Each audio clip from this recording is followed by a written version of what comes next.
What's up, Nav? What's up, everybody?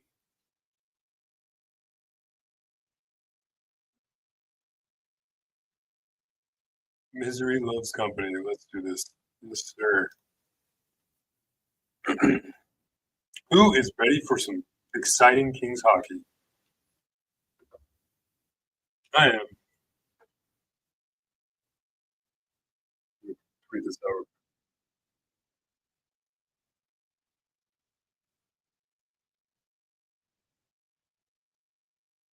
Lee, what's up, buddy? What's up, Gwen? What's up, all? Yes, sir. What's up, Holden?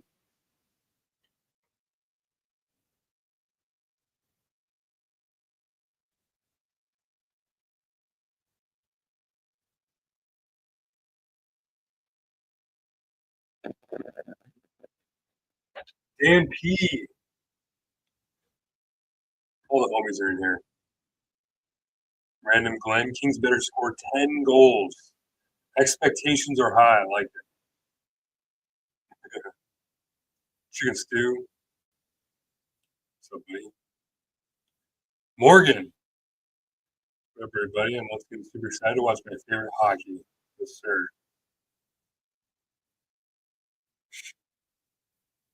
45 seconds ahead of you. 0 days sober. I got a bottle of Maker's Mark ready for me after this game, win or lose.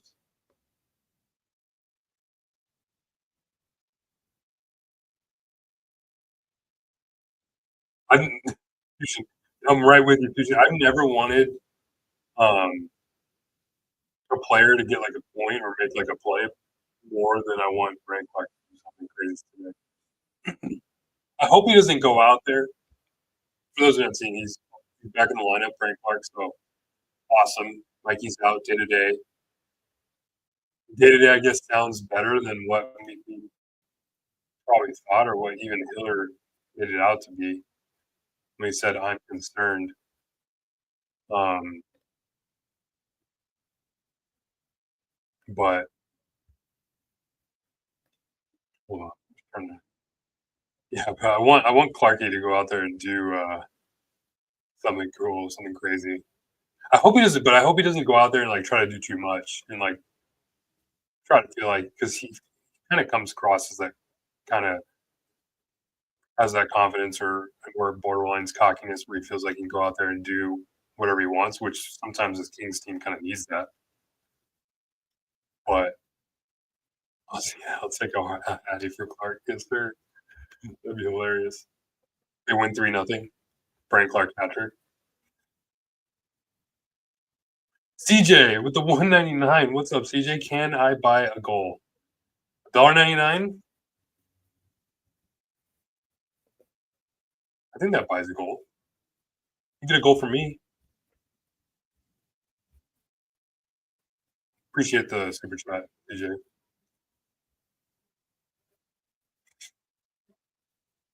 We're getting another disallowed goal today. Yeah, I don't know if they track disallowed goals, but I think Kings are on a streak with that right now.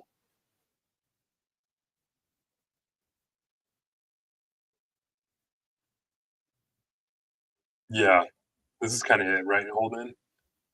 I don't want to say this feels like a test for him in terms of like trying to earn him more playing time because that shouldn't be the case. But you don't want him to go out there and give the coaching staff more evidence and more reason not to sit him more. Sorry, TJ, you were offside. Yeah. What's up, 49ers Rock? Says, what's up? See what happens with the Kings. Hasn't been pretty lately. No, it hasn't, but this game feels big. Feels like a big game. If you could put everything behind you, come out and win a game you're probably not expected to win, end of a road trip, makes the flight home feel better, gives you more confidence going into the homestand before the Four Nations. Kemper's going to have to be big tonight. Kemper's going to have to be huge because I'm not. I'd be very surprised if the Kings come out here and start lighting it up. I mean, they haven't given us any indication that's going to happen. So Kemper's going to have to stand on his head.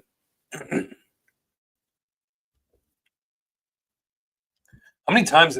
Okay, so this is the first game. What's crazy is this is the first game this year that we've seen Clark, Spence, and Dowdy in the lineup together, right? How many times did it happen last year? It has to be like single digits, right? Like it can't have been that many times that we saw it. Because when Clark was called up during that one road trip, he kept scratching Spence or him like each game. So it was either one or the other. So I'm sure it can't. I don't know if it's like more than five. I could be totally wrong on that, but I felt like Clark went back down.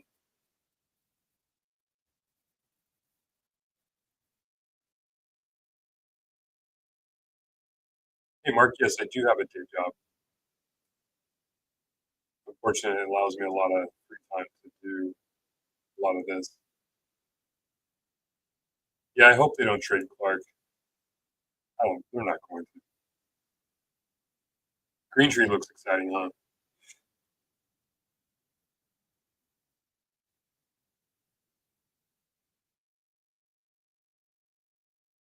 But JT, you don't think it ever did it ever happen?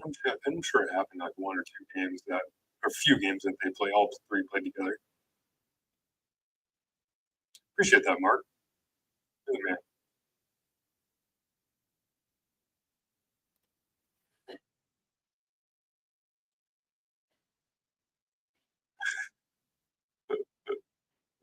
Through King's Twitter, of course it sucks when the team is doing bad and we're all upset. We want to see them win, and of course like that. But King's Twitter, man, like it's been so funny the last couple of days. The amount of stuff that I've been hearing and seeing, and the beeps and whatnot, they've been awesome. It makes it a little more entertaining.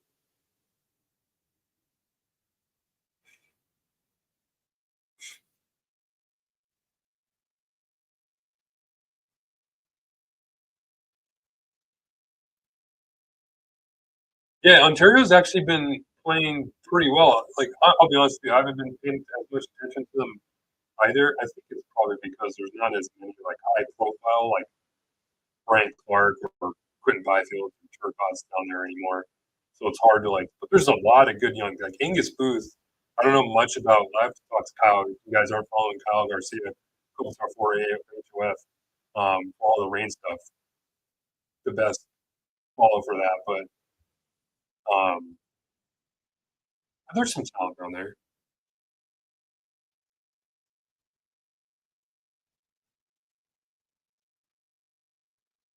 Looks like we'll be away here. Any predictions?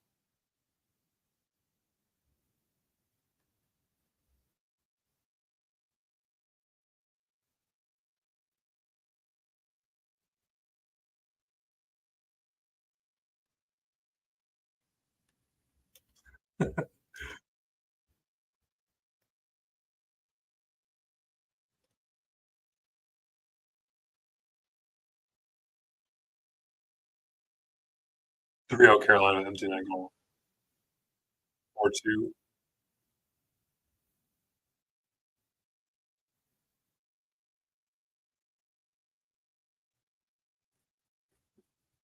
Hiller started with Clark in Edmondson.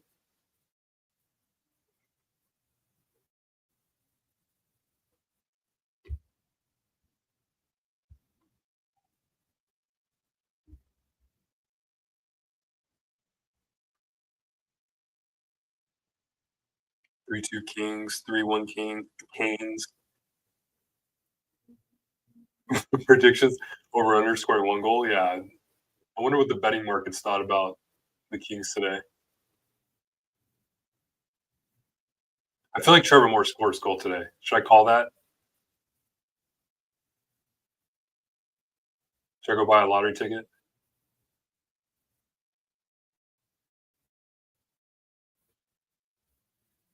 We're starting to see, like I've noticed the last few games, Moore is getting increasingly frustrated more and more.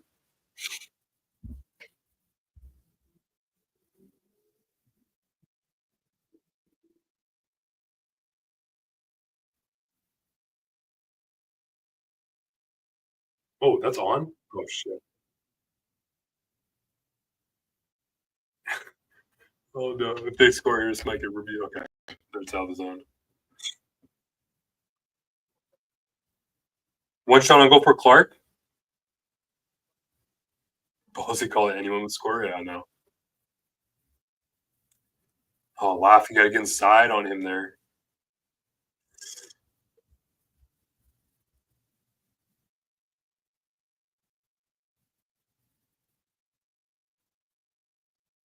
Jeez.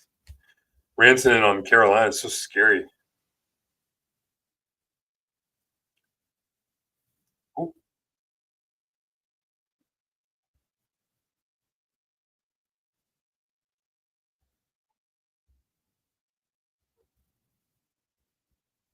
Clark played that okay. Yeah, I saw that illness going around the Hurricanes. I think Svechnikov he's probably out. They said upper body injury, but that could mean illness, huh? Right? That's what I would think.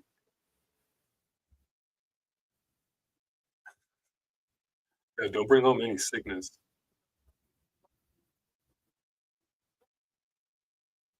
Appreciate all you guys hanging out in here with me. Oh, uh-oh.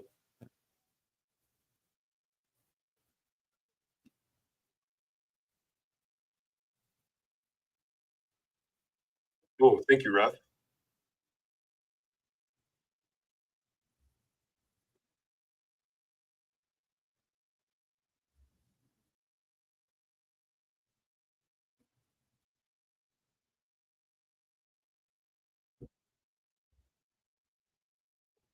Surprised that they're playing Akil. I like that they're playing Akil, but I'm surprised they're playing him over Hellenius. I've kind of liked Hellenius down the middle.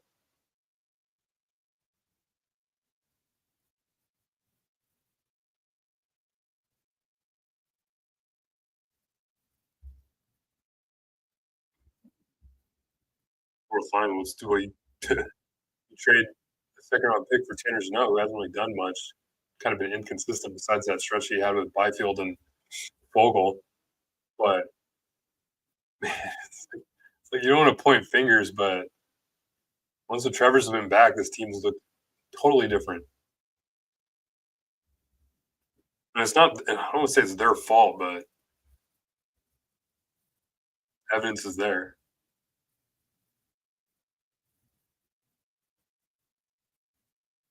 Okay. Moving the puck okay, making some passes.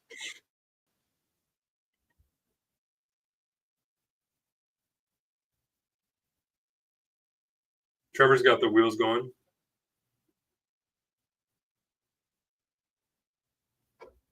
And I like Spence to just like, I know he has that shot, but he shoots too much sometimes. Like that spot, I thought he had a little bit more time to kind of walk in there. I don't hate it, but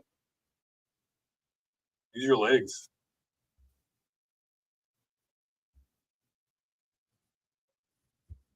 Ah,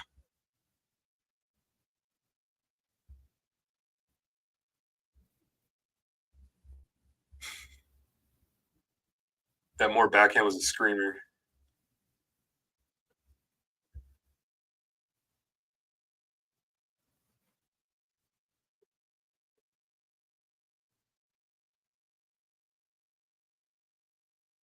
Lewis is back out there again?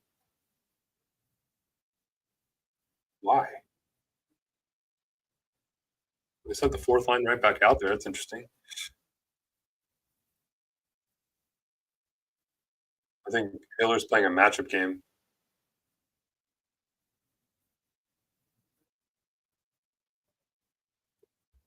Already, Clark put the step up in the neutral zone. I like that. Came across from the right side.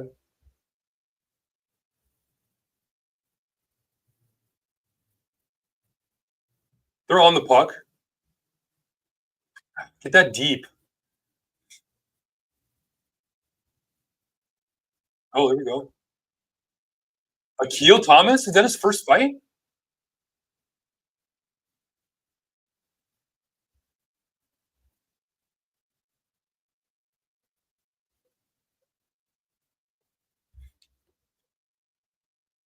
Is that Akil's first fight? Good boy, Keel.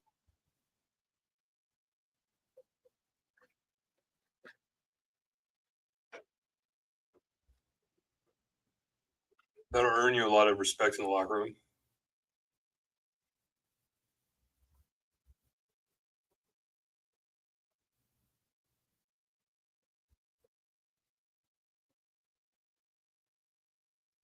So Keel was getting in some licks there at the little right with the right hand.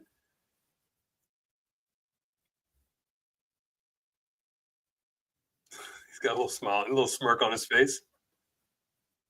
That boy, Keel.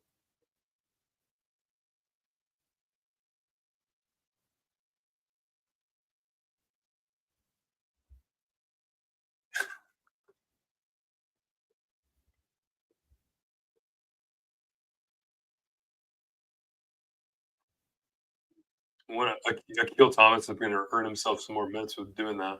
But Hiller was pro. I saw that. Now they put that fourth line, kind of took an extra go out there.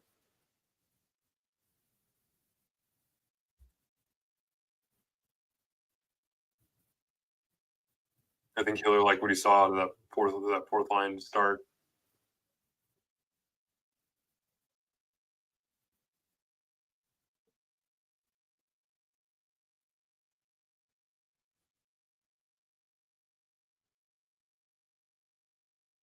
Oh,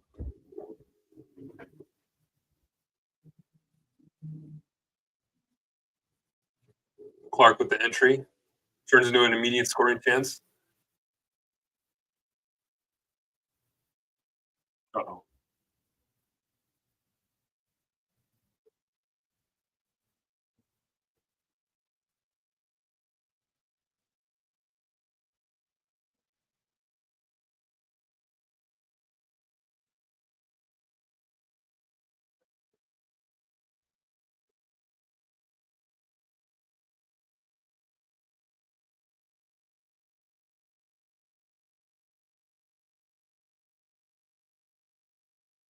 Yeah.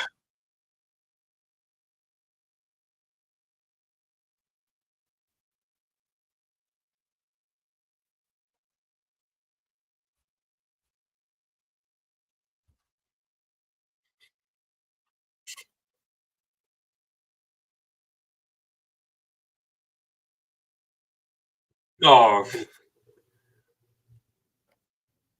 man, it feels like every call that goes against the Kings has just been like embellished like crazy. Like that Barkov call against Fiala and this one, like what the hell, man? Like if I'm the Kings, I'm trying to sell, like especially since they get no calls as it is. I mean, a lot of it's because they don't have the puck most of the time, but they get no calls as it is. Why aren't like?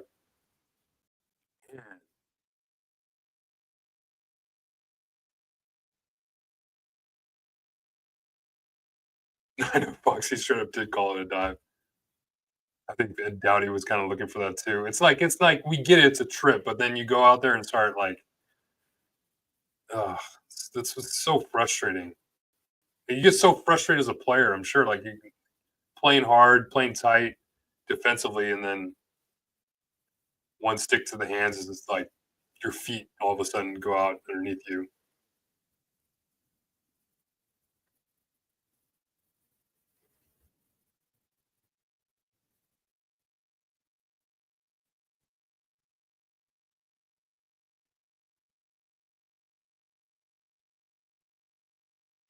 Oh, that's right, huh?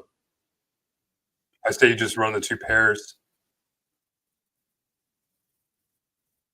Eddie, Gav, would probably go Edmondson, and just run the two pairs. Screw it. It's early in the game. It is what it is. That's a tough one though, huh?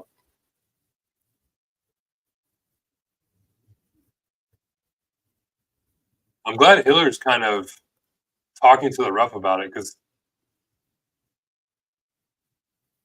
yeah, man, like guy jumped forward, wasn't even skating.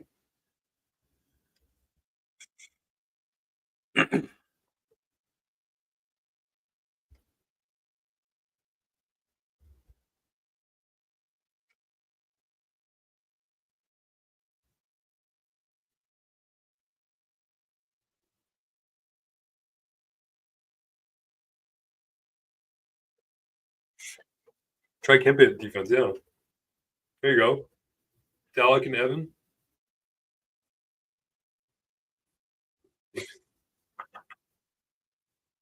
Leaves on timeout.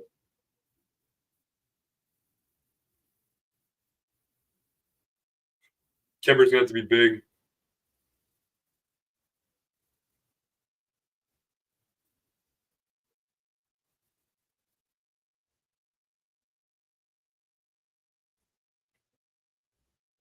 Crazy how Shane Gostisbehere was on waivers just like 2 years ago.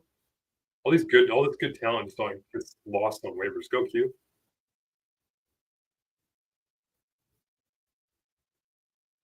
Oh, it's the Warren Fogle homecoming. I'm gonna forget.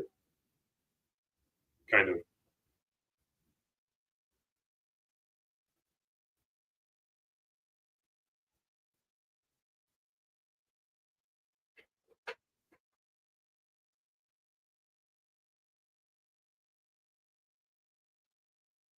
The Kings are a wild card team by the deadline.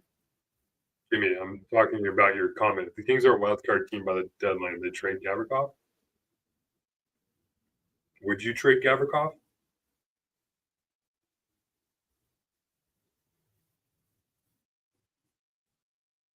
Dude, seeing how like GMs are so willing to trade first round picks. I mean, the quality of players probably a little bit more, but although I've heard the draft this year isn't that deep, and I think that's why GMs are seem willing to. But I mean, if you can get a first round pick for Gav, I'm kind of worried about what Gavrikov's going to get in a new contract. Watch the week's tide. Whoa, Edmondson just laying on the ice, not blocking a passing lane. Oh my god.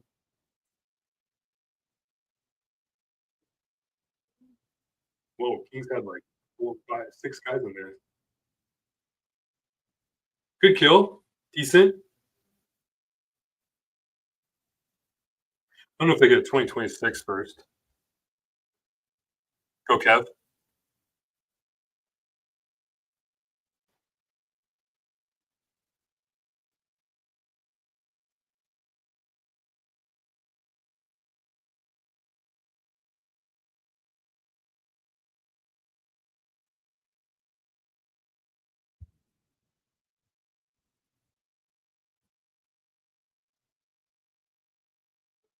Oh, Kev has looked so much better last few games. At least that's promising. Yeah, good shit. Weird trio too. Fiala, Kobe, Ferrier. Ferrier's looked so good since he's come back from injury.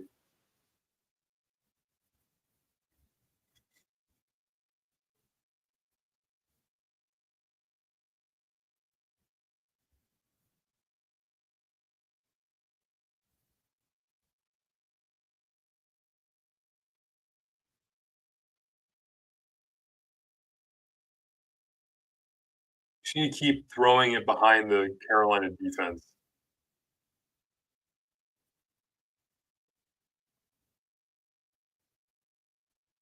All right.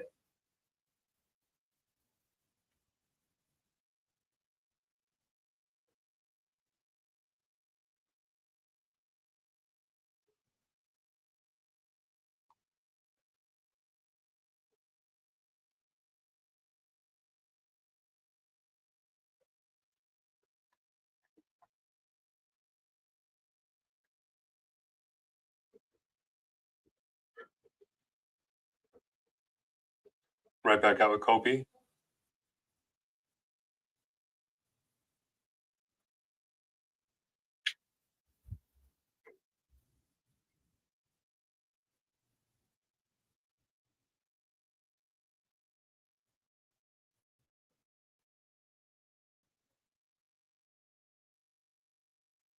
That's a trip.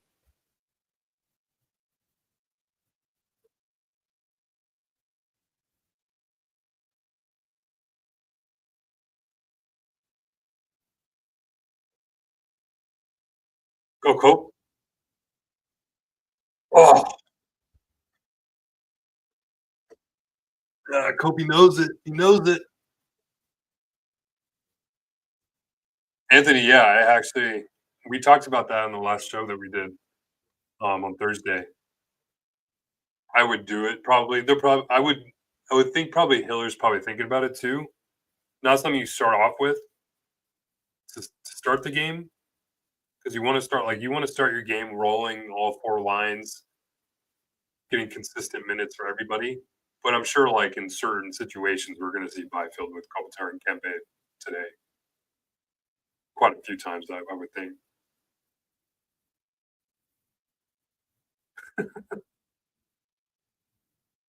2-on-0 and 1-on-1 drills, getting the chances.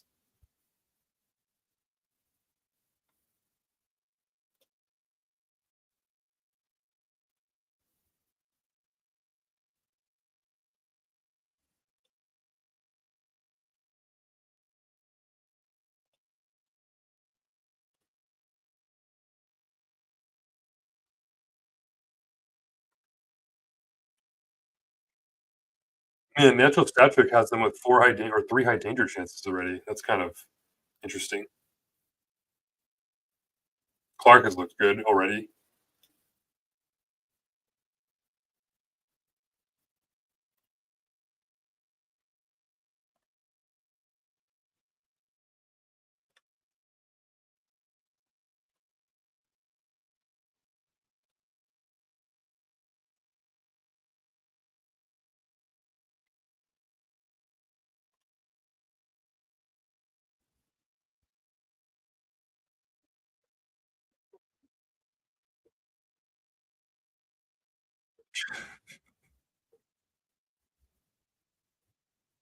Morgan's got PTSD. Can't take it anymore. What's up, Kings Roll? Thanks for hopping in. Yeah, I'm with you, Chad. He's looked, and Clark's already made like 3 or 4 plays that this team feels like it doesn't needed. So it's like you then you like follow that up with Dowdy going out there.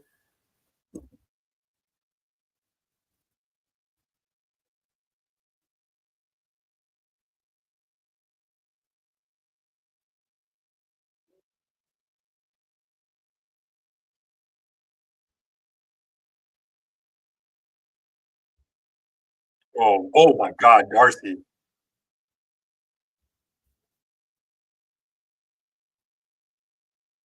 And Dowdy got kind of cooked there. He actually got really cooked there.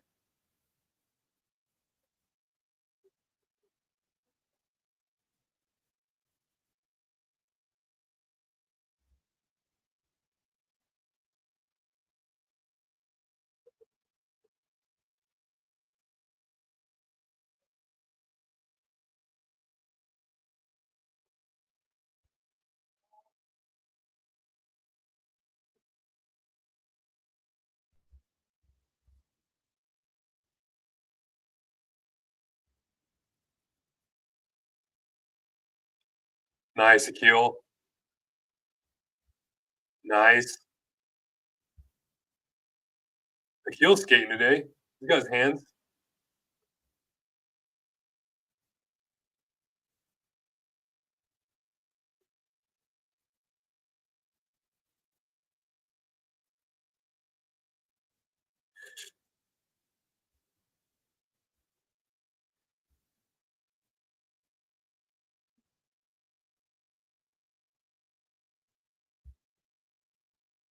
I like the way Akil's playing right now. Kind of getting hemmed in, but he's on top of the puck.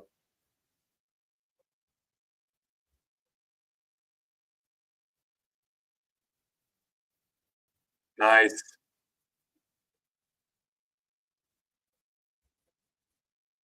So Kaz, they're looking okay. They're looking pretty good. Skating well. Hurricanes are getting their chances too. Darcy made a huge save, but look good. Kings have had their shifts. Nice pass. Go Clarky. Take it up. Make a play. Offense's own face-off. I'll take it. How close to live am I? I think I'm live. What a save by Darcy. Did that go off the post? Oh no, off the bottom of his pad.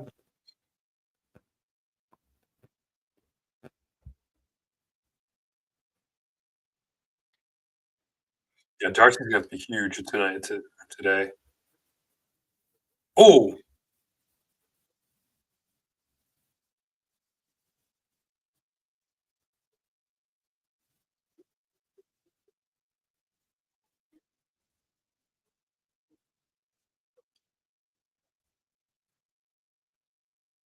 nice, Clark.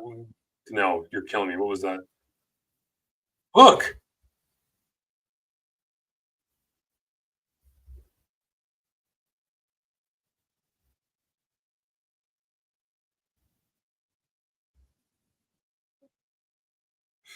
yeah, Clark with the takedown.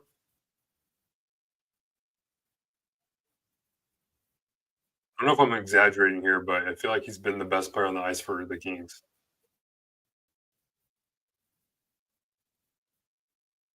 That was a nice play by Gav. Ah,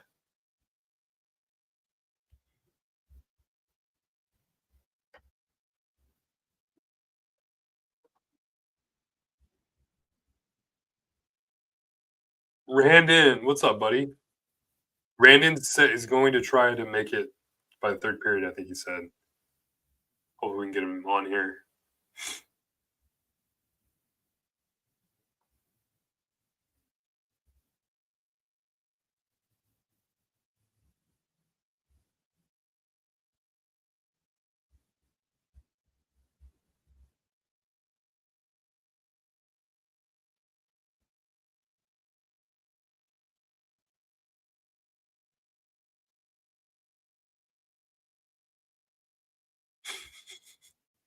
Nick, no, Nick Nixon, we lost him. Whoa, whoa, whoa, whoa, whoa! Hand pass?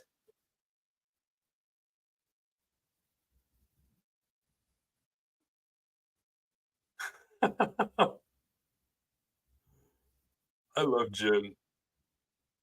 I didn't even see the hand pass. That's a good catch by the ref.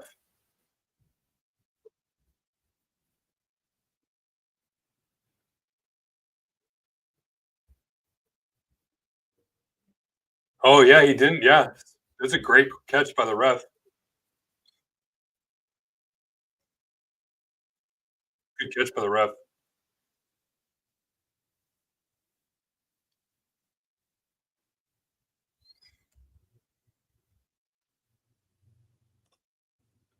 Kings kind of got lucky there because if Jarvis touches that just one time after he plays that with his hand, that would have been a goal. Good break. Take it.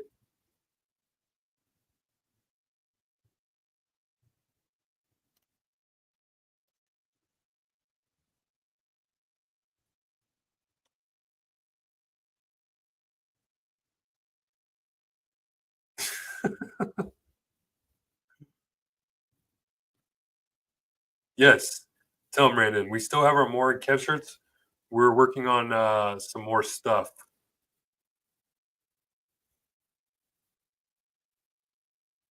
Yes, Morgan, I agree. That watch party was epic. Man, that whole game was fun. Come back in Boston, Clarky with the breakaway. Yeah, that was a fun that was a fun game to watch. It was like super in the early in the morning. It was like I believe it was like a 9 a.m. puck drop. What it was, 9 or 10 a.m. Game was over by like noon.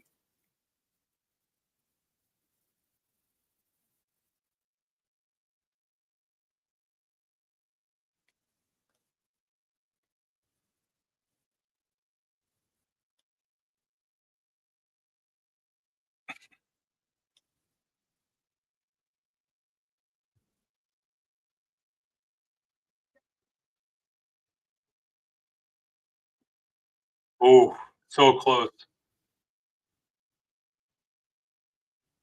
That was a crazy pass by Rantanen too. Holy hell. He definitely could have missed that hand pass random, but he got it. You know, right? I think that's challengeable too. You can challenge that. So if they didn't miss that, I would hope that the Kings would have challenged that.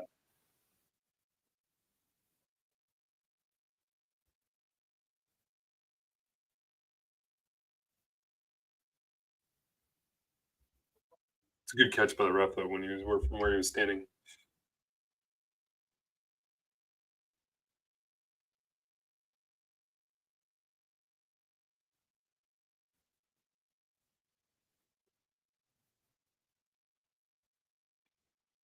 Trevor's gonna score. I know it. I can tell by the way he's skating today and the way he's moving around. He wants a goal bad. Oh, dude, Dowdy, you're killing me, bro. Nice.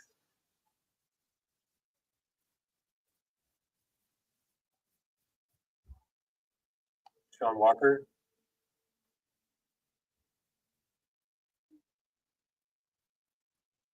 That was cock cooking at me.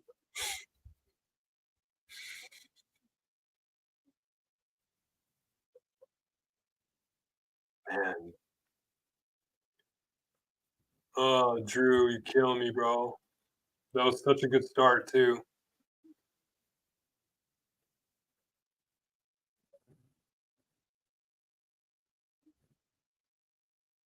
That's a rough shift by Dowdy. Turns it over at the blue line, doesn't get the stick.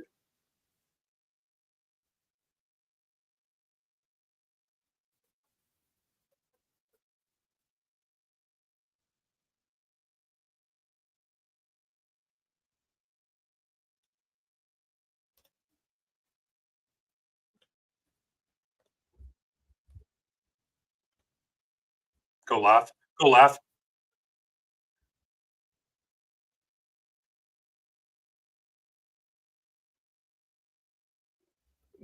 I hate 2 on O's and 2 3 on O's and 4 on O's. Just the puck carrier needs to be way more aggressive with the puck, like, on his stick, just, like, go to the net. The goalie's already concerned about the pass. You have to be picture perfect there with that pass. You have the breakaway. He's cheating already. The goalie's cheating. You already have short side there.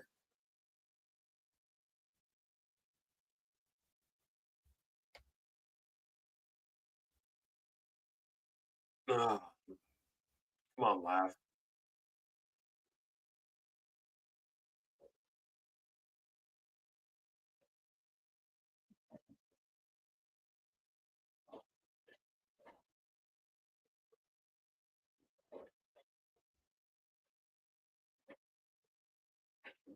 Nice forecheck.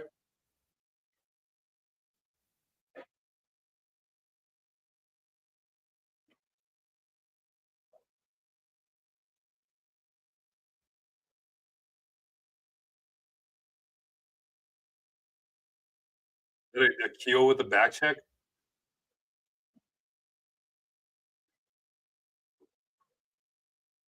The keel's having a good period.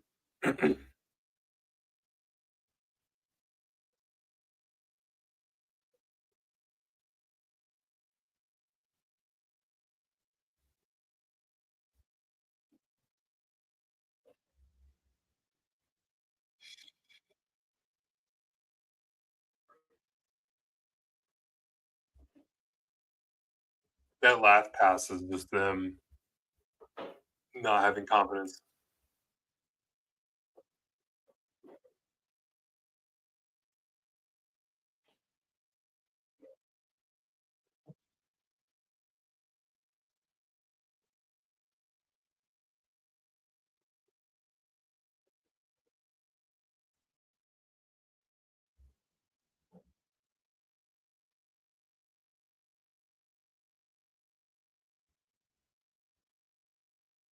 Byfield, look, Byfield with Kopitar and Kempe.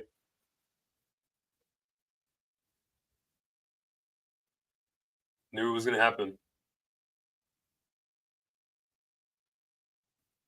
You have to at this point. You're searching for offense. We know that was good last year. Byfield's got to get going. Oh my God, Dowdy.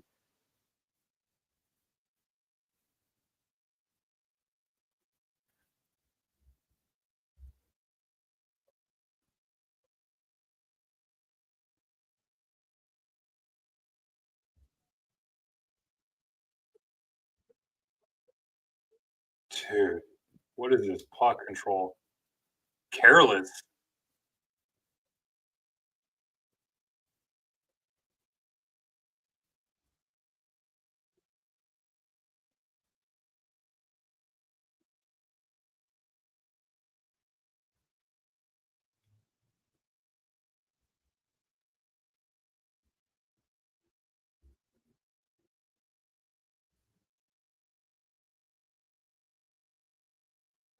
Let's go, Phil. That's a snipe. Hell yeah.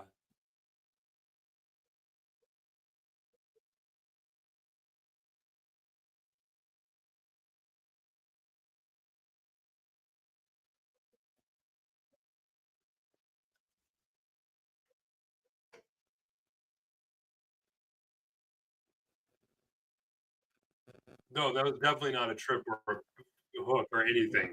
The guy just lost an edge. He knows it too. What a shot by Phil. Let's go, baby.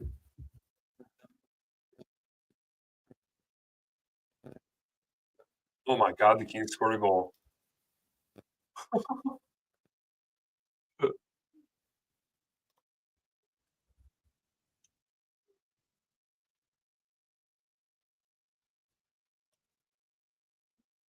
Now we need more to score. Need more to score. Tip goal. Oh, get it more.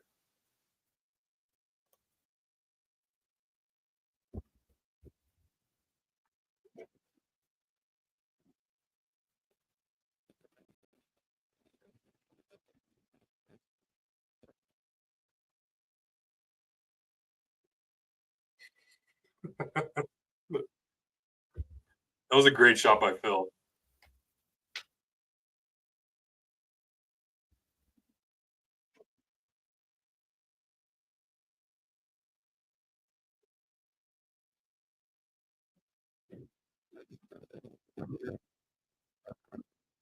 Byfield's back in the middle.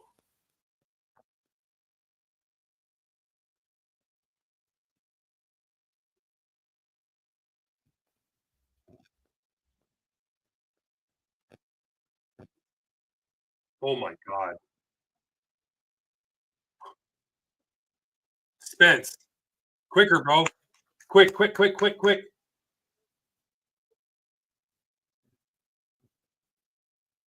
Man, Spence got cooked there.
All right.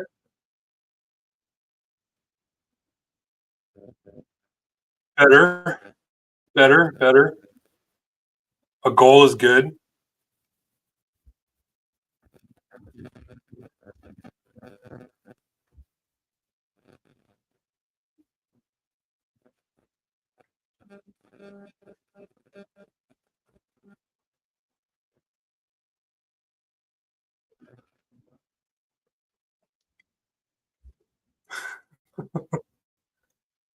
But I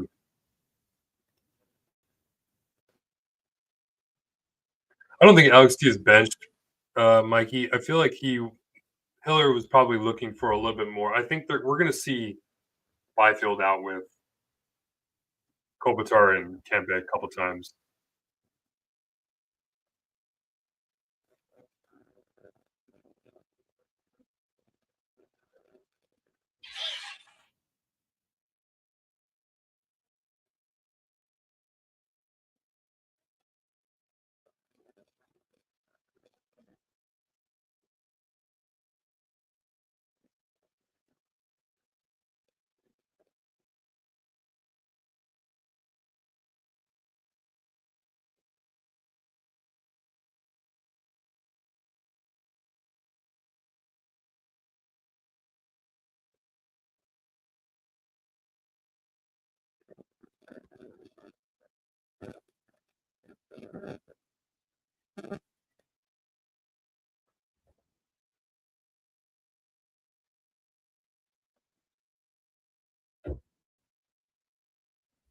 Do you know what's up with Kopitar and Kempe? Am I gonna have any shots? Like liquor? Maybe later. I'm getting people DMing me if that was a goal. It's hilarious. Who am I rooting for in the Super Bowl? Ooh, I could care less, to be honest with you. I'm a Charger fan, and maybe like being a Charger fan, I should root against the Chiefs. But I have a lot of annoying friends that are Eagles fans, and seeing them be sad would be hilarious. So I don't care. To be honest with you, yeah, I don't care. It's a win-win for me because if the Chiefs win, then the Eagles lose. If the Eagles wins, then the Chiefs lose. That's okay. Casey wants the three-peat to stay with the Lakers. Yeah, Eric, I agree. Can both teams lose?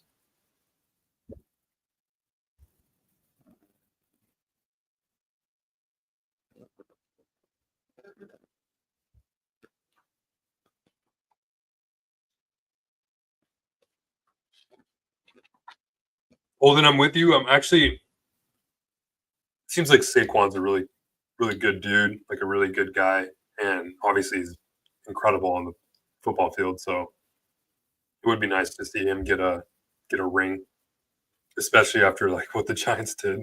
Giants are crazy.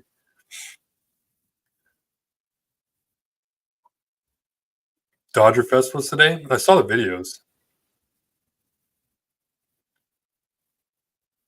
Dodgers are unreal, man. That roster, you win the World Series and you get even better, like way better. That's crazy. Anyone checking in on the Royal Rumble? Do we got any wrestling fans in here? I might go watch that later. Watch a replay of that. JT Miller does look good on the Rangers. I watched that game earlier today, and he was like one of the few players on that team who felt like playing hockey today. The Rangers defense just Lindgren is awful. Fox had a bad game. I don't know why. I don't know why the Rangers even make that move. So yeah, whatever. I don't know what to think about those two teams, the Vancouver Canucks and the Canucks. What do you like? What do we think about the Pedersen move too? Kind of like it for the Canucks. And I feel like they like a lot of people talking about how they traded for him and he's going to be a UFA, so they don't know. But I feel like they wouldn't make that deal or they wouldn't have made that deal if they didn't already think that they had a chance of re-signing it. I feel like Pedersen's gonna. We're probably gonna come across like a Pedersen contract extension in a couple of days here. That's usually how these go. They're not making that type of move unless they know they have a chance to re-sign him. When you clear off the books for JT Miller, you have the money to do it.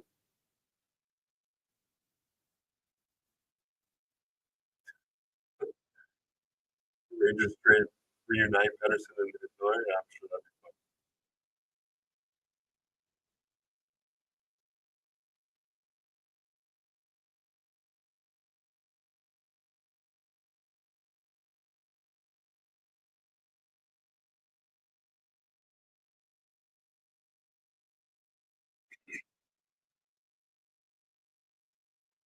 Who do I think is going to get grossly overpaid this season with the higher cap?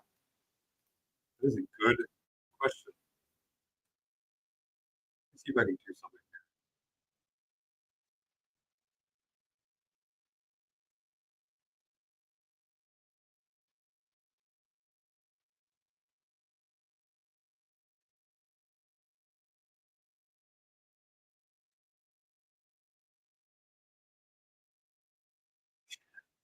I think Fusion's kind of on it. Oh, my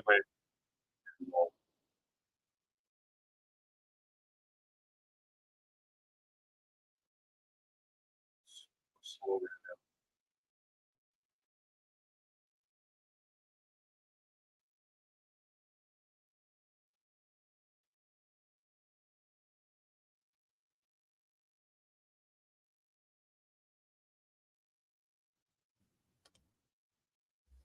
My computer's not working with me. I was going to bring up the free agents, but I just have the lens to my phone. It's fine.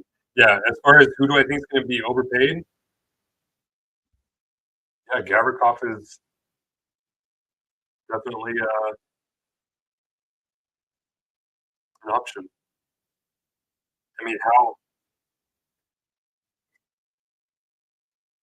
I don't know if I go like above 7.5 for Gav, and like um, he's gonna want term, right?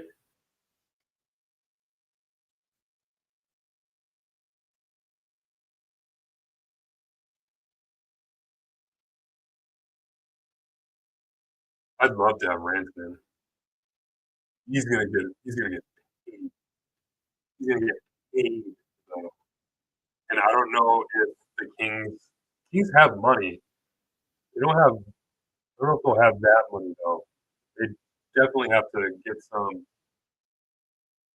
money off the books if they want to do that.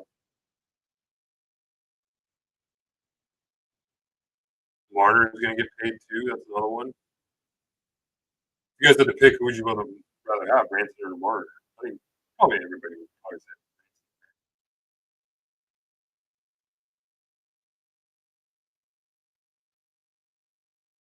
I'm a big fan of Owen Tippett, JT. Big fan of Owen Tippett.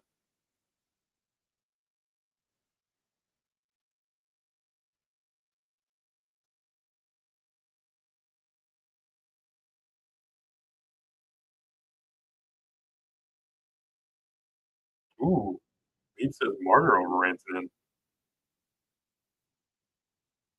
I don't think that's too like crazy to say. I feel like it would probably actually be pretty even. I mean, considering who you asked like objective player people instead of Leafs fans.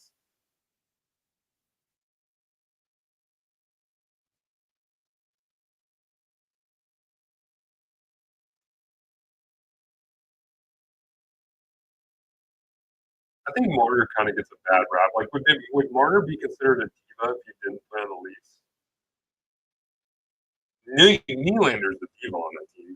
He's the guy that's hunting for goals, cheating for breakaways, and getting on the off the ice whenever there's a defensive shift coming up. Marner gets a bad rap. I feel like, yeah, it's just I don't like he kills penalties.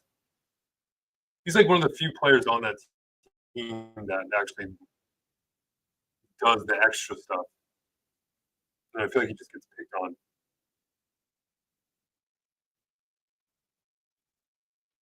Nylander's the diva. Watch a Leafs game and tell me William Nylander doesn't play like a diva on the ice. Great player, obviously, elite offensive talent, but guy hates playing defense. Hates it. Yeah, Nate just has looked unreal. I'm curious how he's going to look with McKinnon. I think Rantanen is a better individual like player, like create a lot of chances, more than probably than Natchez. But if you give Natchez a compliment like McKinnon, to where now he can bounce off, I think you elevate his play even more. Like Rantanen, you can only elevate his play so much, which is already like a league tier, right? Like top 10 player in the league when even when he's playing with McKinnon, like there's I don't think there's even a higher ceiling that you can get from but you're gonna elevate Nature's ceiling when playing with McKinnon. And I feel like we've seen that just and even his confidence level too.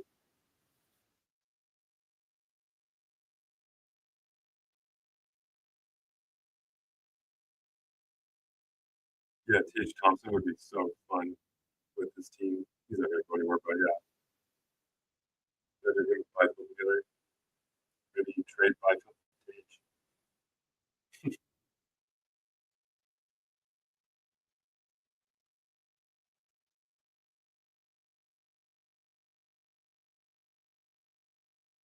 This is a good yeah. Kings do need stars.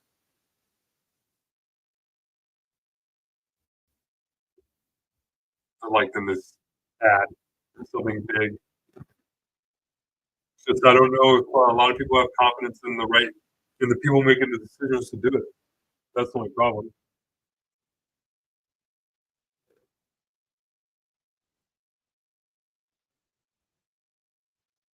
I'm looking at this website called the Stanley Cap, and they have the Kings with 25 million in cap space next season. 25 million, and that is with the only free agents are Rittich, Gavrikov, England, Jeannot, and Trevor Lewis. That's a lot of money. 25 million?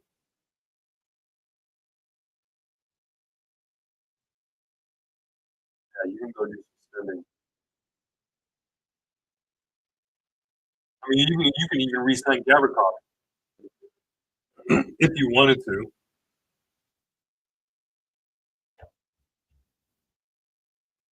You re-sign Gavrikov for like 7.5. So then you have like I would say like 15 to work with.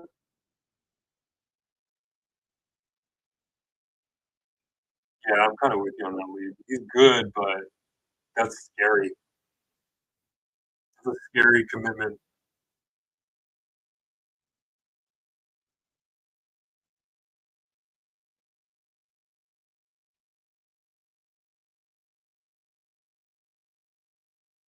You know he's gonna get it though, Lee. You know he's gonna get that money.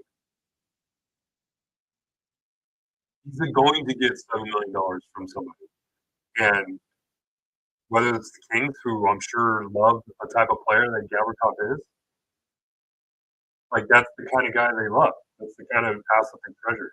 Look at Edmondson. Got paid $4 million per year.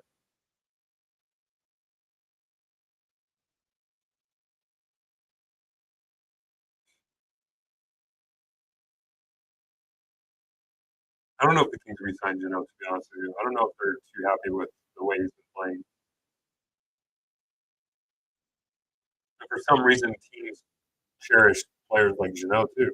Same thing. I feel like he would get like a decent amount. Like Geno could probably get like 3 mil per year, three, four, 3.5.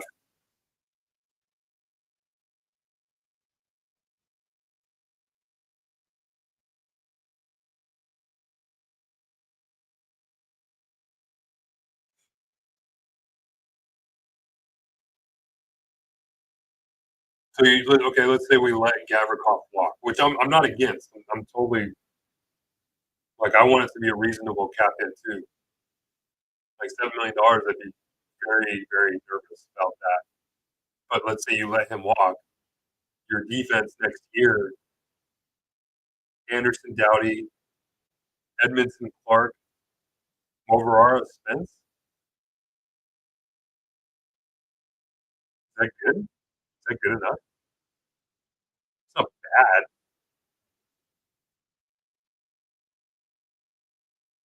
Spend that money on Pedersen. I'm cool with it. You go out and maybe they don't need a. Okay, well here's the question then. Would you rather sign like a high end forward or like spend that money on like a Chikrin or Pedersen? I don't know if they'd be able to do both. We'd have to take a look at that, but, like, if you wanna go after, like, a Pedersen or Chikrin, you're not gonna be able to get, like, a Rantanen or a Marner because those are guys are gonna get, like, 14, maybe even 15 per year. Forward? Everyone's saying forward. They do need goals. But look at the defense, look at the left side. That's how you start, that's how you get the like, this team has goal scorers already. They're just obviously, they're not scoring right now. I mean, I'm not, like I'm just bringing being devil's advocate, kind of playing with you guys here.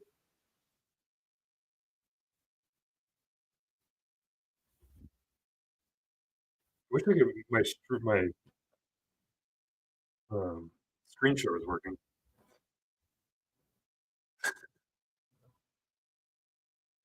Steve is volunteering to play defense.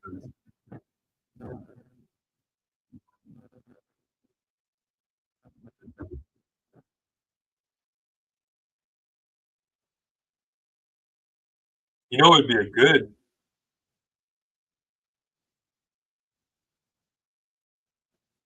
what if you spend, like, 7, $8 million on a Marcus Pettersson or Jacob Chikrin? You have that, and then you spend another 7, $8 million on Brock Besser.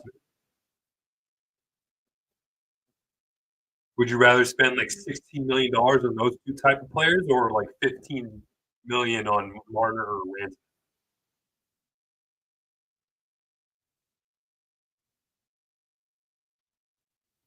The first one sounds pretty good. You can play Besser up top with Kopitar and Kempe, or you can add Ehlers, yeah. Pedersen's gonna get it, Holden, I'm telling you, he's gonna get it. He's gonna get that money. If we're talking about Gavrikov getting 70 million, which I think he could get, then Pedersen's gonna get that much.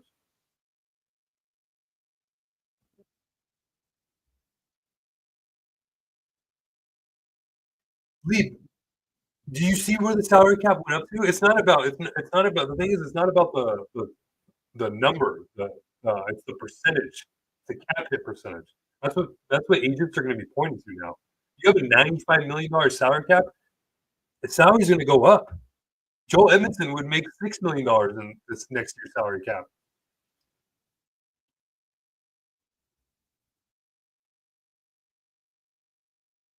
So you get players like Pedersen who are and Gavrikov who are like $6 million players now, 5, $6 million players now, they're gonna end up getting 7, 8 now.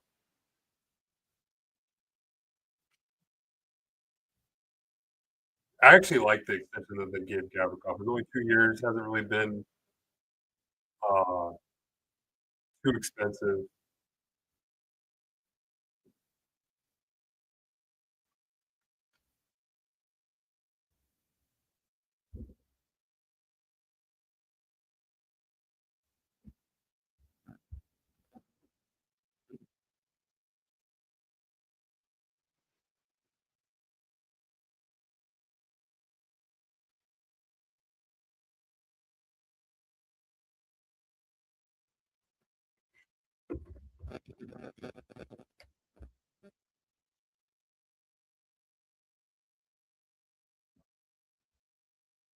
Kings must start negotiating 1.5 more than he's worth.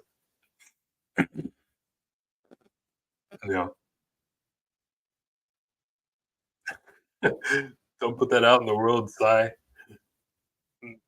could definitely see it happening too. Starting opening night, the left side is gonna be Anderson, Edmondson, and Desharnais. SP has the blueprint. Deal Spence, extinguish Moore, Dano Fiala, Edmondson, England, and send Lewis to retirement or they can take Newell, Brown, and that Walker's TJ. What just happened? Did I miss something? Am I behind?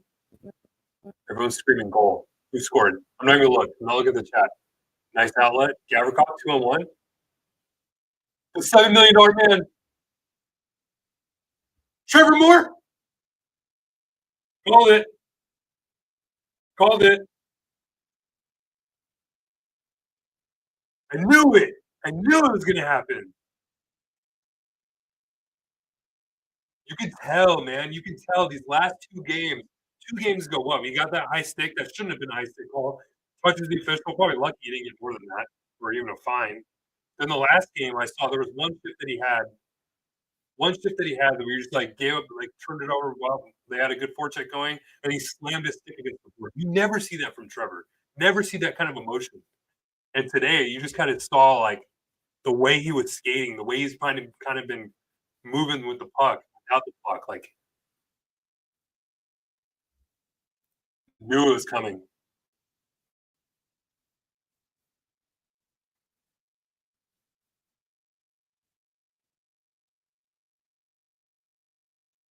And knowing Moore has been playing pretty well. The relief on his face, man. Oh, yeah, Mikey, right? It looked like a weight off his shoulders.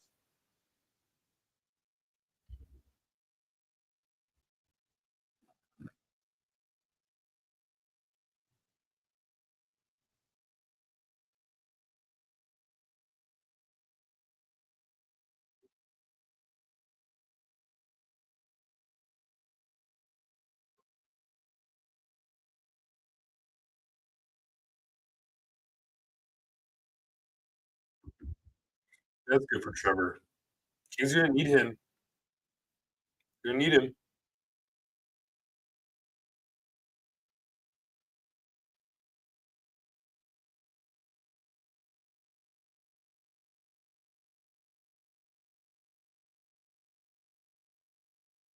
Good for Trevor. He just needed that first one too. I'm curious to see how he plays the rest of the game. Freeman is now going moving forward.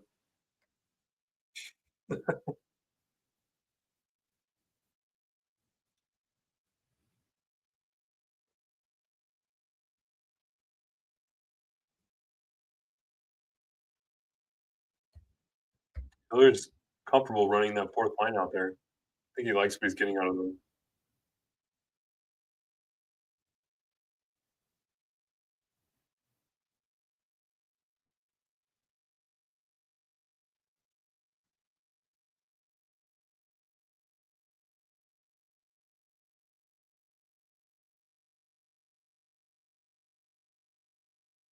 Uh-oh.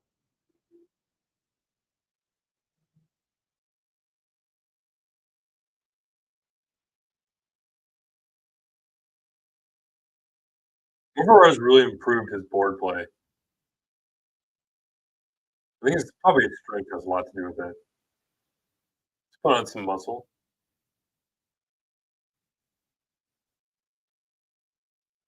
Nice. Alright, not a great shift by the 4th line, but they got some energy out there. Not bad. Yeah, Eric Robinson, he's skated well. Kinda surprised he had that speed. Kind of he beat Spence there.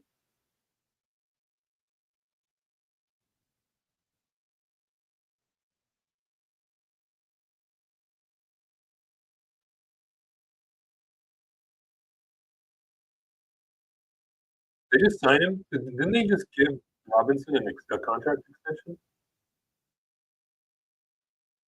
I feel like they just re-signed him. Maybe I'm wrong.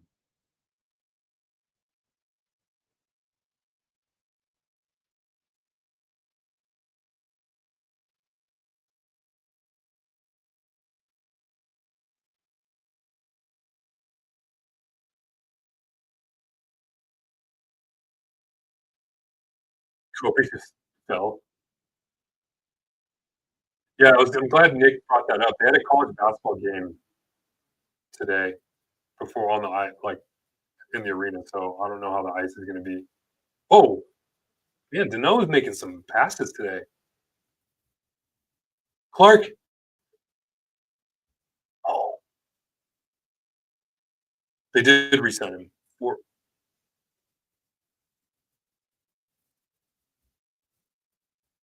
Danault's making some good feeds. He's playing well.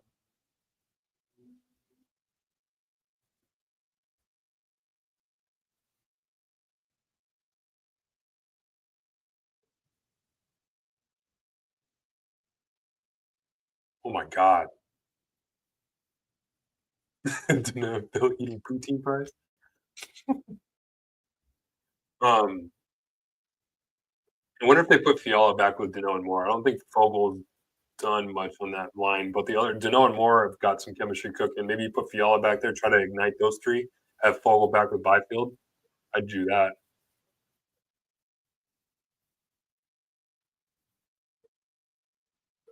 Dano's playing well though.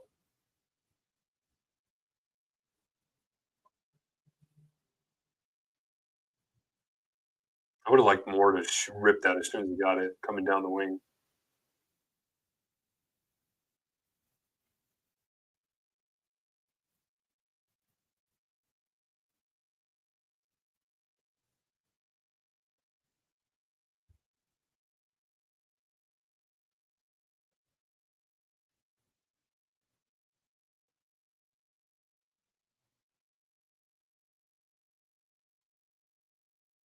Off. That was offside.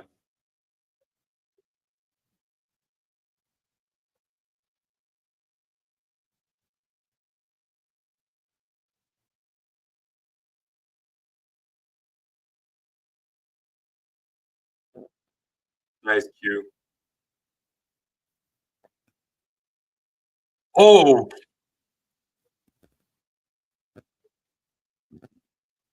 whoa! That was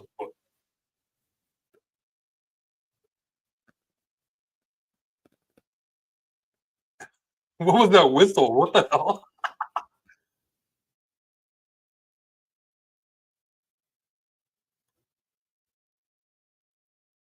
That was such a quick whistle. My God, I hadn't heard a whistle like that. That's crazy. Thanks, ref. Appreciate it. We'll take it. Yeah, it's like following up on all the missed calls that the Kings have gotten lately. Maybe Hiller sent him a memo. Man, this fourth line is getting a lot of run. I think Hiller's trolling us, guys.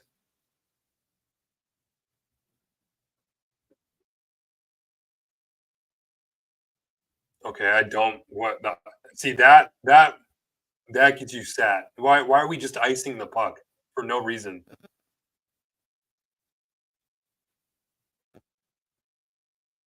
That gets you benched.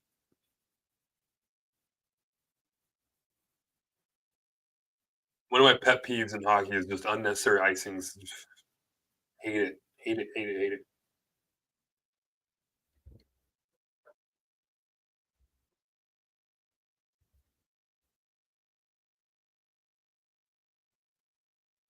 Put the Aho line out there. Need a big face-off win.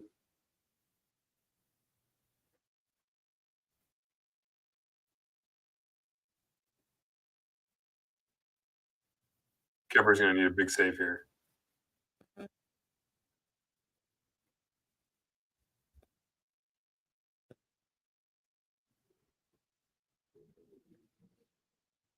This is not good. Nice. You change. Akil, go make a change, bro. Go off for a change. You have time there. You have plenty of people back.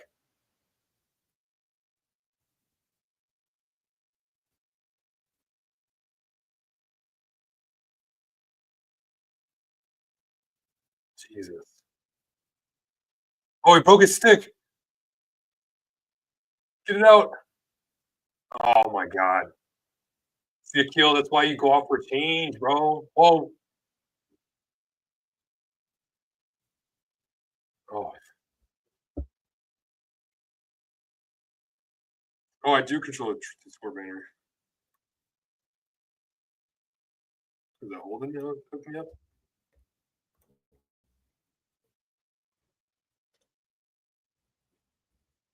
Oh, Kings roll. Thanks, buddy. The fourth line, they've been doing good, but then you have that unnecessary icing call by Janot. Then you get matched up against Aho and Rantanen, lose the face-off, you get hemmed in for a good minute, 30 seconds, whatever, and then multiple missed opportunities to clear, missed opportunities to get a change, turns into that. Oh, Kempe just put the burners on. Here you go, Juice.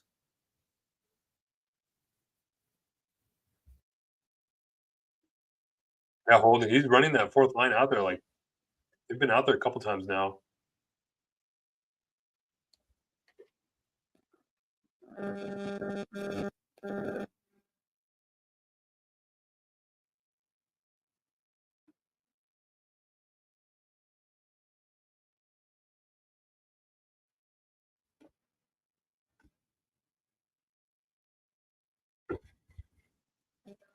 Almost Burns.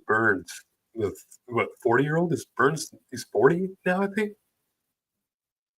Yeah, Burns has been in the league for so long.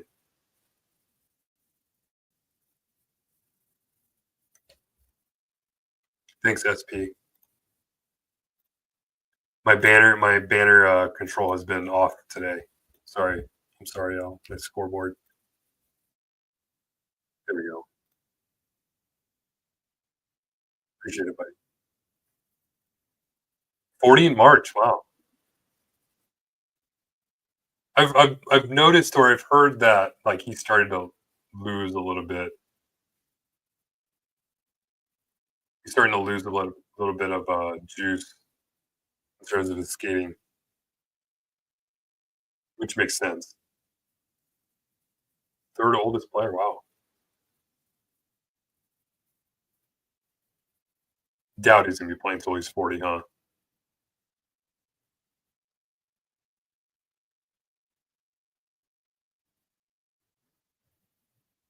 He's wearing an earpiece directly to the mic. I wouldn't be surprised. That'd be funny.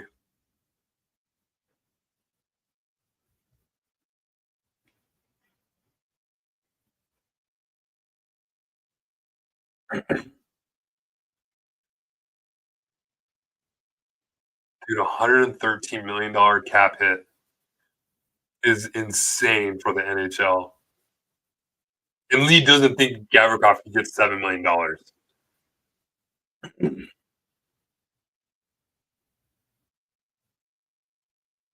Oh, he just got cooked. Oh, trip. Yeah, thank you. What the hell? Yeah, and he played with a broken stick to do it.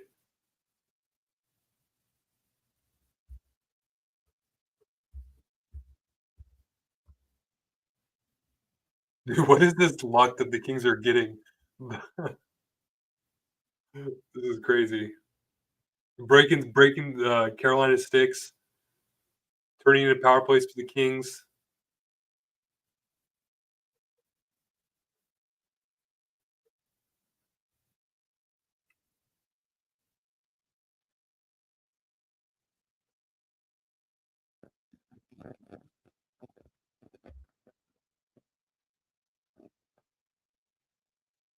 Let's get Kev a goal.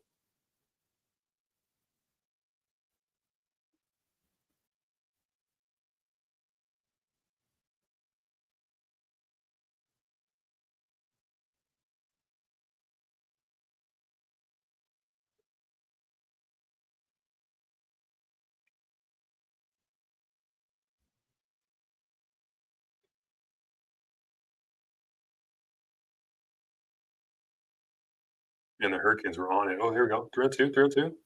Ah,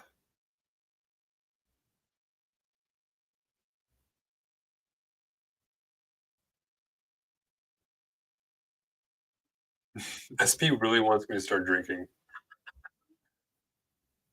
Oh, off the bar.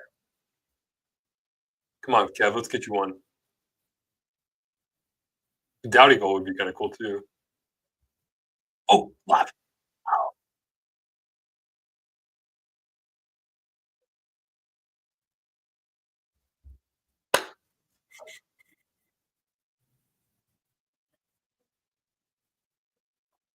Close. Off the crossbar. Yep.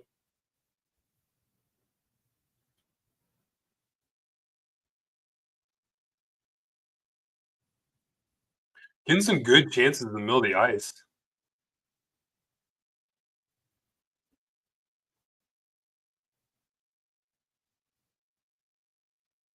Clark's not even on the power play anymore. That's fun.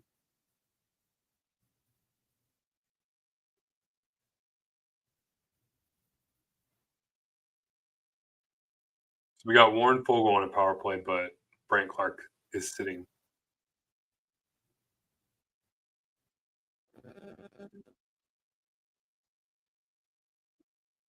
Okay. Make me eat my words. Criminal, Eric Sandoval says in all caps. It's criminal. I agree.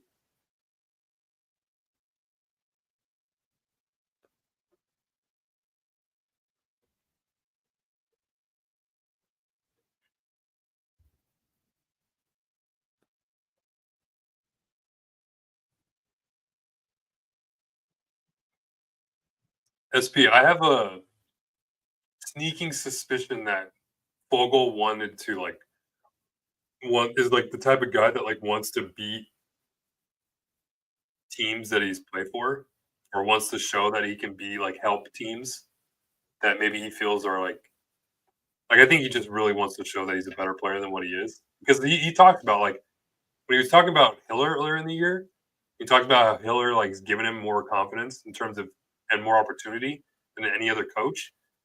I think that's him trying to make a better name. Oh, Q, make a better name for himself.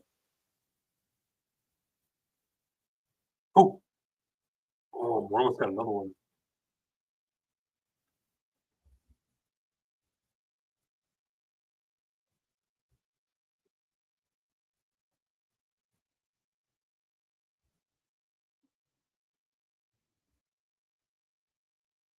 Man, Spence just closes his eyes and shoots. I would like him to just use his wrister more. Doesn't need to be shooting for a goal every time. Oh, Moore barely missed. Oh, he knows it too. He's getting his chances. And he's going to the right areas.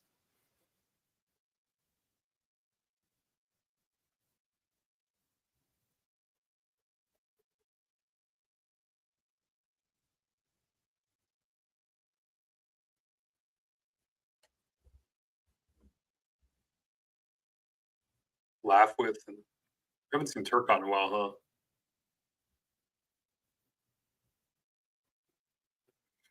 See, I'd rather Turcotte be the fourth line center, to be honest with you.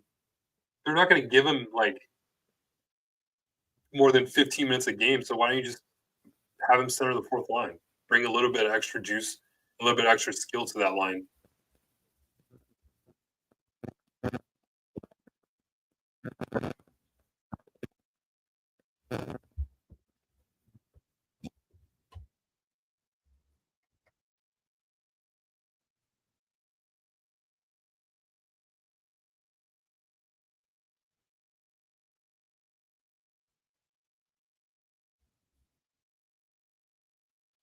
Turk has too much skill. Yeah, no, I agree. I like him down the middle more than I like him on the wing.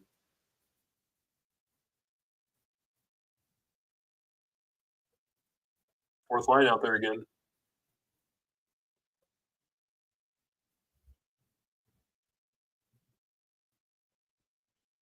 They're giving decent minutes, winning their matchups. Ooh,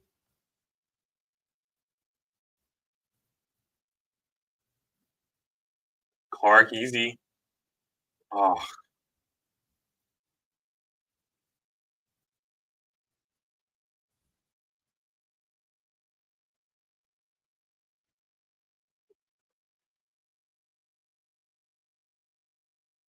yeah, you can't stick your arm out there.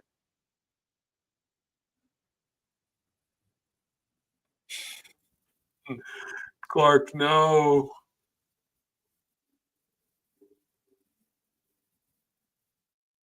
It's crazy because he was the one making all those plays and everything.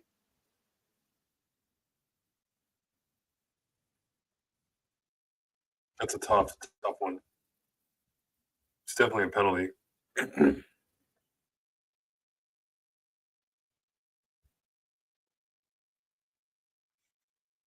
Hmm.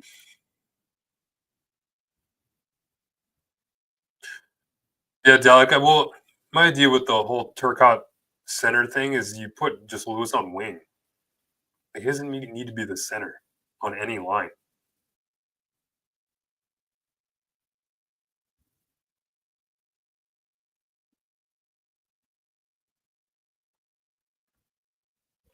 That Clark's penalties, he's definitely going to get benched for that.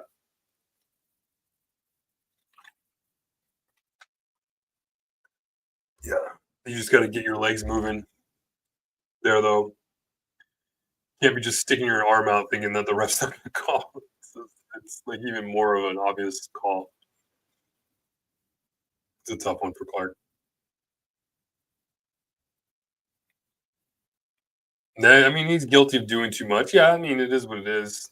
I mean, he's an offensive player. He should be doing more. Look at who he's playing on the ice with.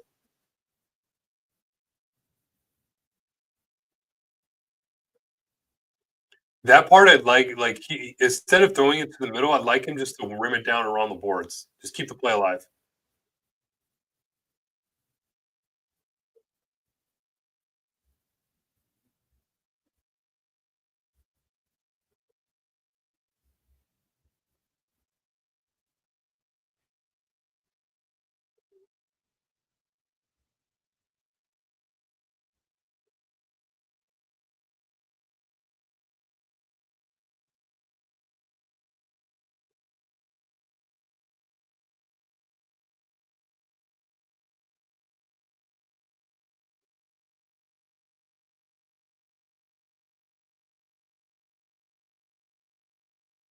You know, big kill here.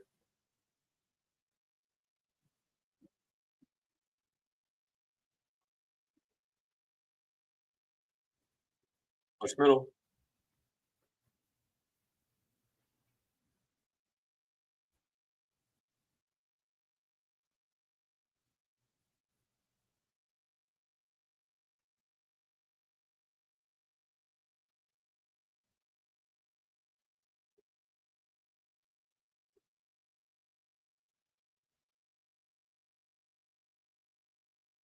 Chihuahua that shot. I'll take that.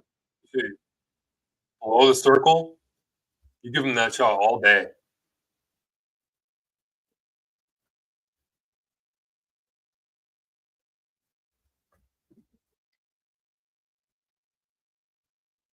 I'll give him that shot though, Dalek.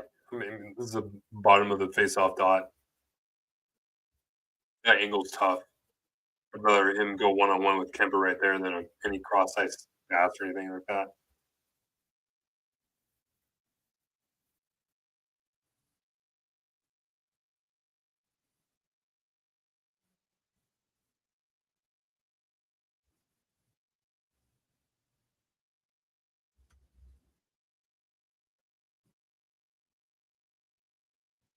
Get there, Dowdy.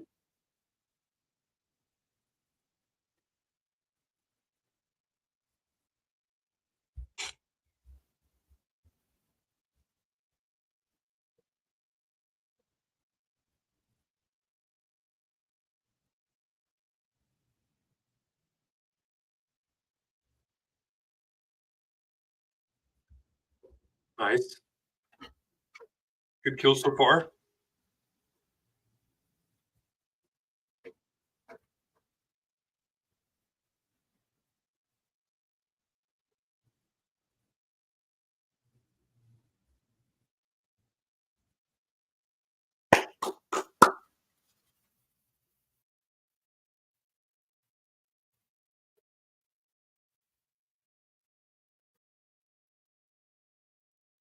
Whoa, whoa, whoa, whoa, whoa.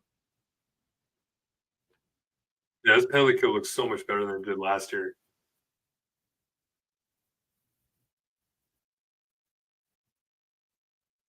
Turcotte back out there.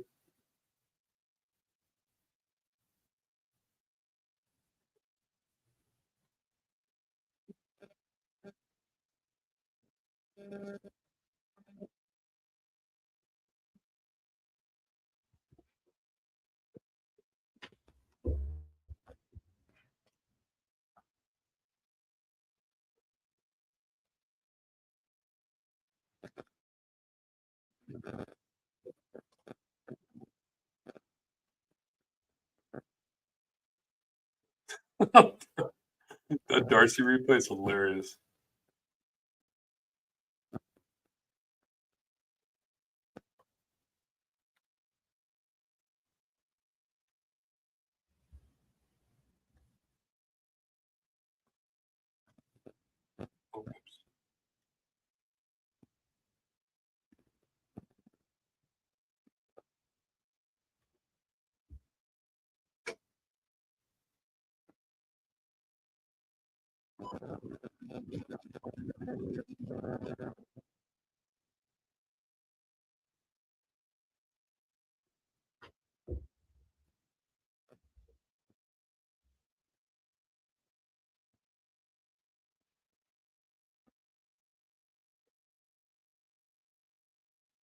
Did you know out with Kopitar Gamers is the follow-up shift? Here's just the follow-up shift.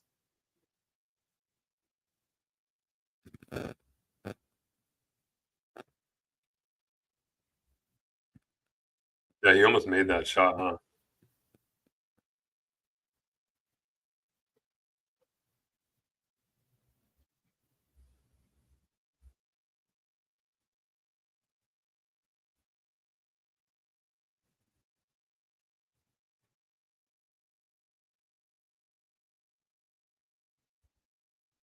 Thanks. We had Clark back out there. I guess Clark's not benched.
Darcy is the MVP of the season. Imagine he didn't return to this forum field. He was, I don't know if he's the MVP. Doing great. Definitely kept them in some games, but I mean, this defense helps him out quite a bit. But he's been good. Kings kind of, I mean, the Kings got the same type of goaltending from Cam Talbot last year, a fifth of the cost. How many games do I think Drew needs to be up to speed? No, I don't think it'll start the downhill in terms of your second question. He's gonna need. He probably won't be up to speed fully till like after the Four Nations.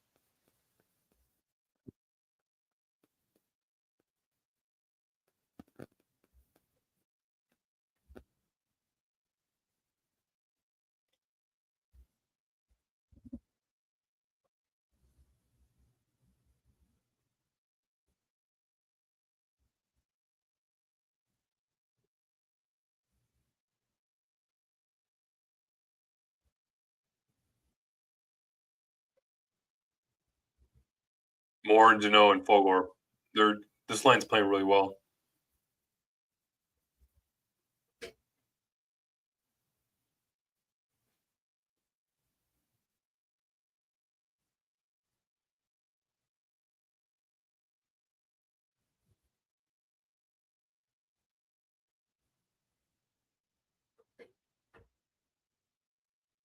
Detroit's starting to fall off a little bit. Oh, look who's here. Brandon. What's up? What's up, buddy? Did not miss anything, it looks like. 2-1 still. I left work right after Moore scored. Not the two after players. Not the two players I thought would have got us off the schneid, but here we are. I was funny because I like mentioned I was watching Moore skate the first couple shifts, and I thought like he would score today. He just kind of looked like it. Sure enough, they scored though. Have they mixed up the pairings? It looks like Daddy's playing with Gavrikov. I thought I saw Spence was scheduled to play with him. Yeah, since Mikey's out. Okay. Oh, let's go! Let's go, Kev.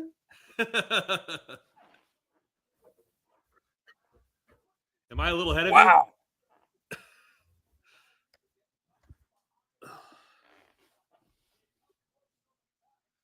Hell yeah.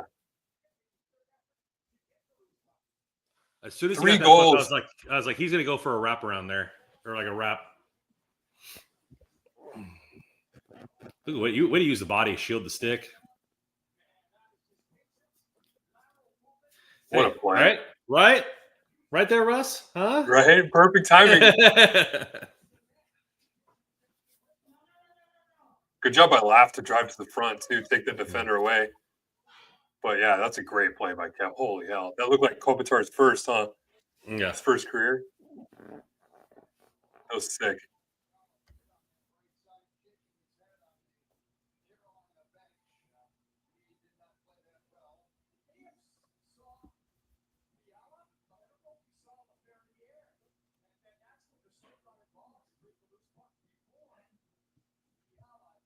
So Edmonton and Spence. So is that Mervara and Clark then? Yeah, I think they're paired together, or it might be. I'm not sure.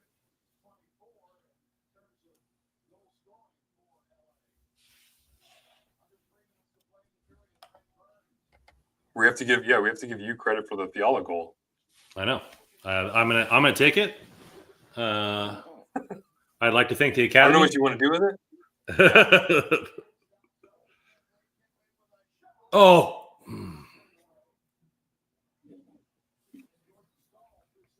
They've been playing a lot better. Were you able to watch like at the beginning part of the game, or? I had it on at work, but we were doing deals and stuff like that. So like I was seeing fragments of it. Yeah, they've been playing a lot better. Hurricanes have had their chances, but Kemper's stood tall, but they've been few and far between. They haven't been too crazy. Is that static on my end? Or can you hear that too? It might be me. Is it me? I don't know.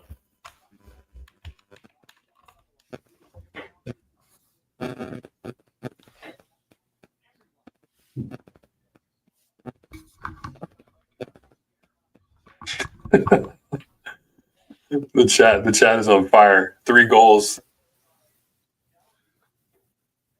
What is going on? Anarchy. This Fogle Deneau Moore line has been the best line for the Kings today. Deneau's been on it all day.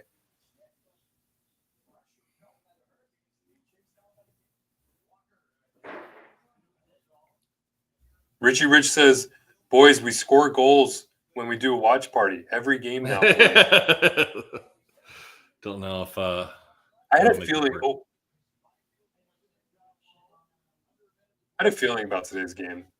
I think it felt like a game that the Kings needed to like get the monkey off their back and end of a road trip. Just give it your all. Come home, feel a little bit better. Good flight home. It's not over yet, but it's looking good.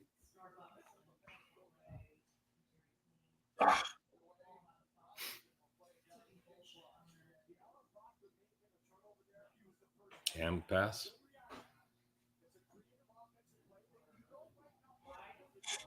They're skating well. Is there something again in the rule where that's not a hand pass? Was it because it didn't connect with the Kings player? Yeah, it didn't connect. You just saw it. You can just throw it off a guy, yeah, if it throws it off a Hurricane.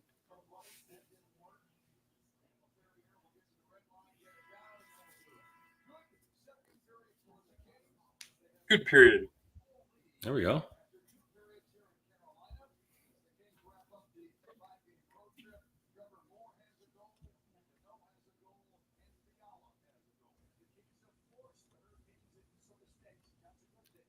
So a lot of no's. I posted, would you do Dylan Cousins for Byfield straight up right now?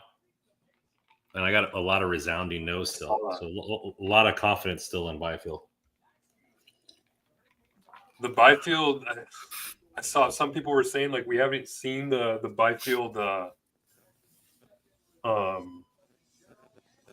we haven't seen his potential yet. I think what I saw some people were saying, which I get it.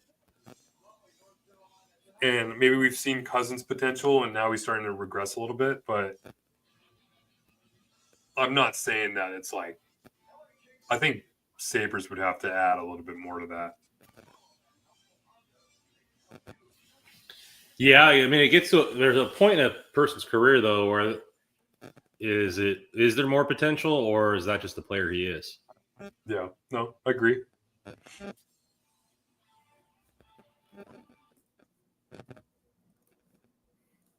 Like, yeah. What if you did Byfield for Cousins and Bowen Byram, or like Byfield and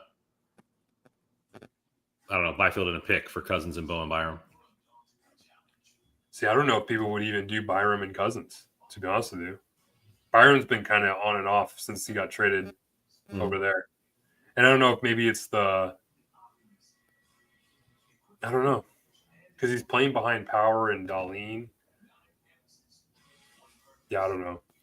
He would be second pair for us, if not first. So we were talking about that, and Joe said he's going to join. So I want to bring Joe in on this because we were talking about. I was talking about the chat earlier about, okay, like let's say the Kings don't sign Gavrikov, and I was looking at the stats. So I was looking at thestanleycap.com, which is a great website for those if that are yearning for cap stuff, but with cap friendly gone. There's the Puckpedia, obviously, is out there, but they have $25 million in cap space next year. Yeah, with the caps going up, it makes me nervous that they will resign Gavrikov. That's what we're talking about. So like, Gavrikov is looking at that, and I don't know if Leap's still here, but we were talking. I was kind of going back and forth with him, but he's saying that he doesn't think Gavrikov's worth more than a $5 million player. I would agree with that.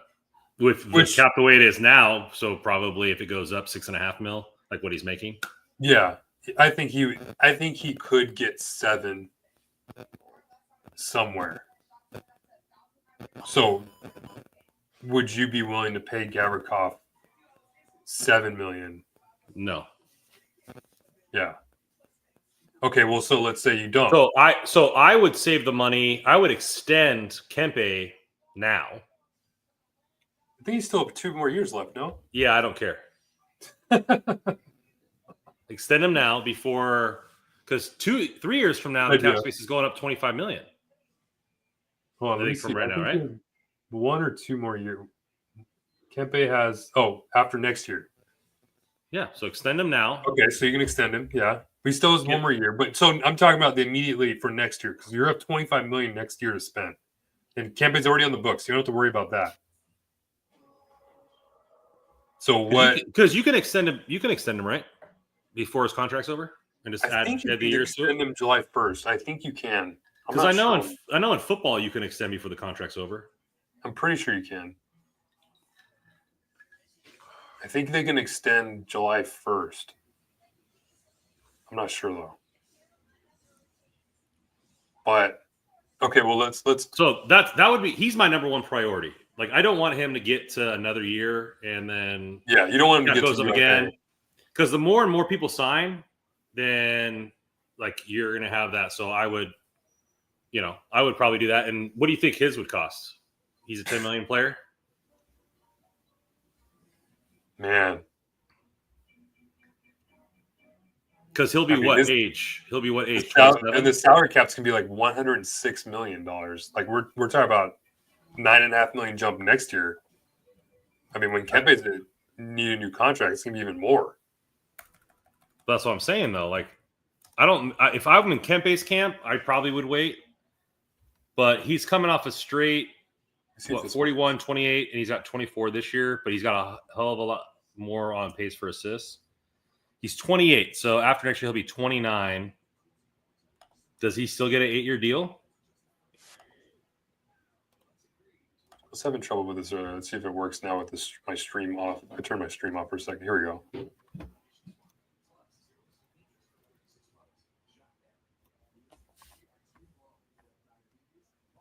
Kings.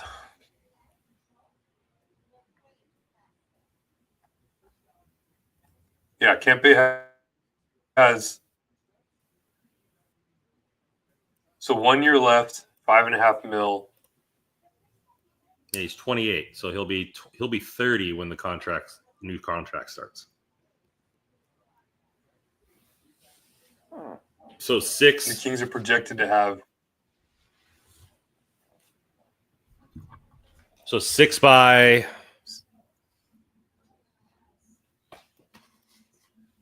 10, so 60 mil, 10 and a half.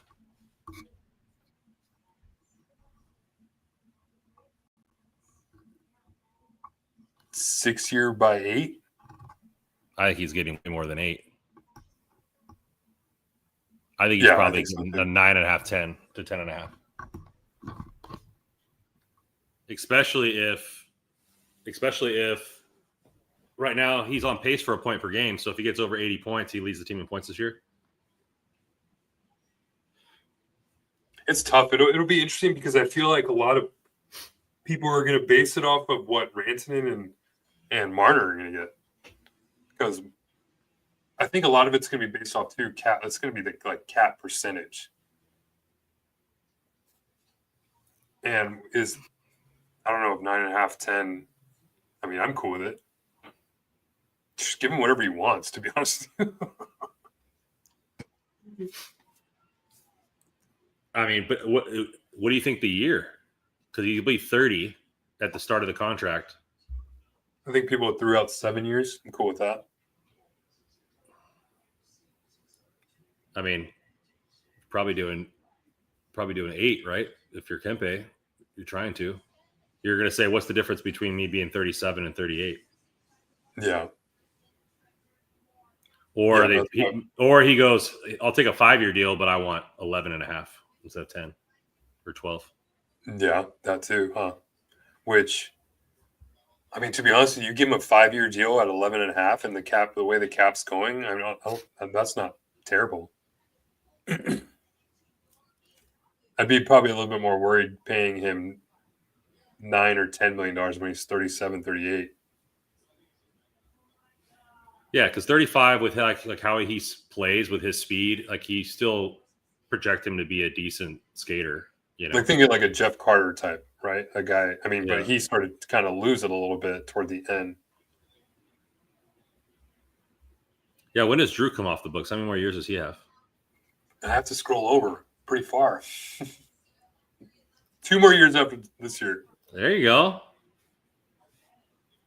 So that'll help us as well. Mm-hmm. Yeah, people were asking like Marner as a free agent. Yeah. So I was kind of brought it up. The Kings have $25 million in cap space next year. UFAs are Gavrikov, Englund, Rittich,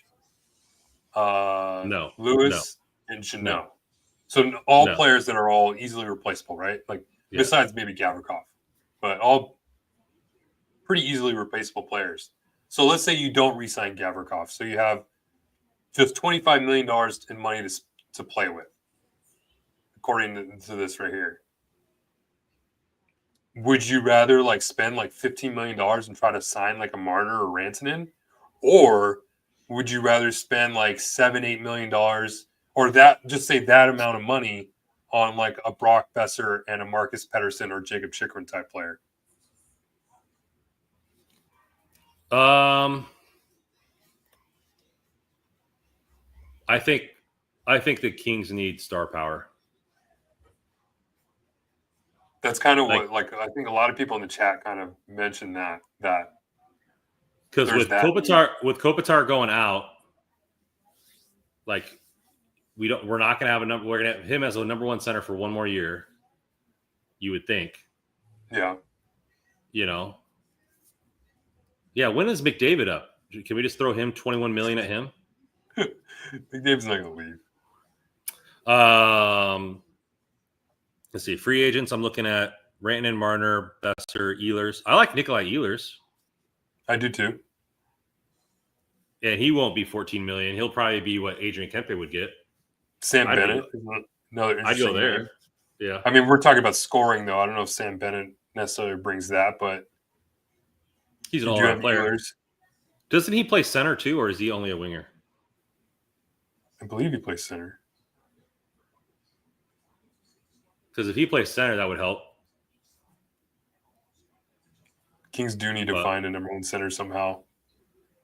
I mean, it's supposed to be Byfield, but maybe if we got a juggernaut star, we would stop playing Dano and Moore on the second line, and we'd actually have a real second line.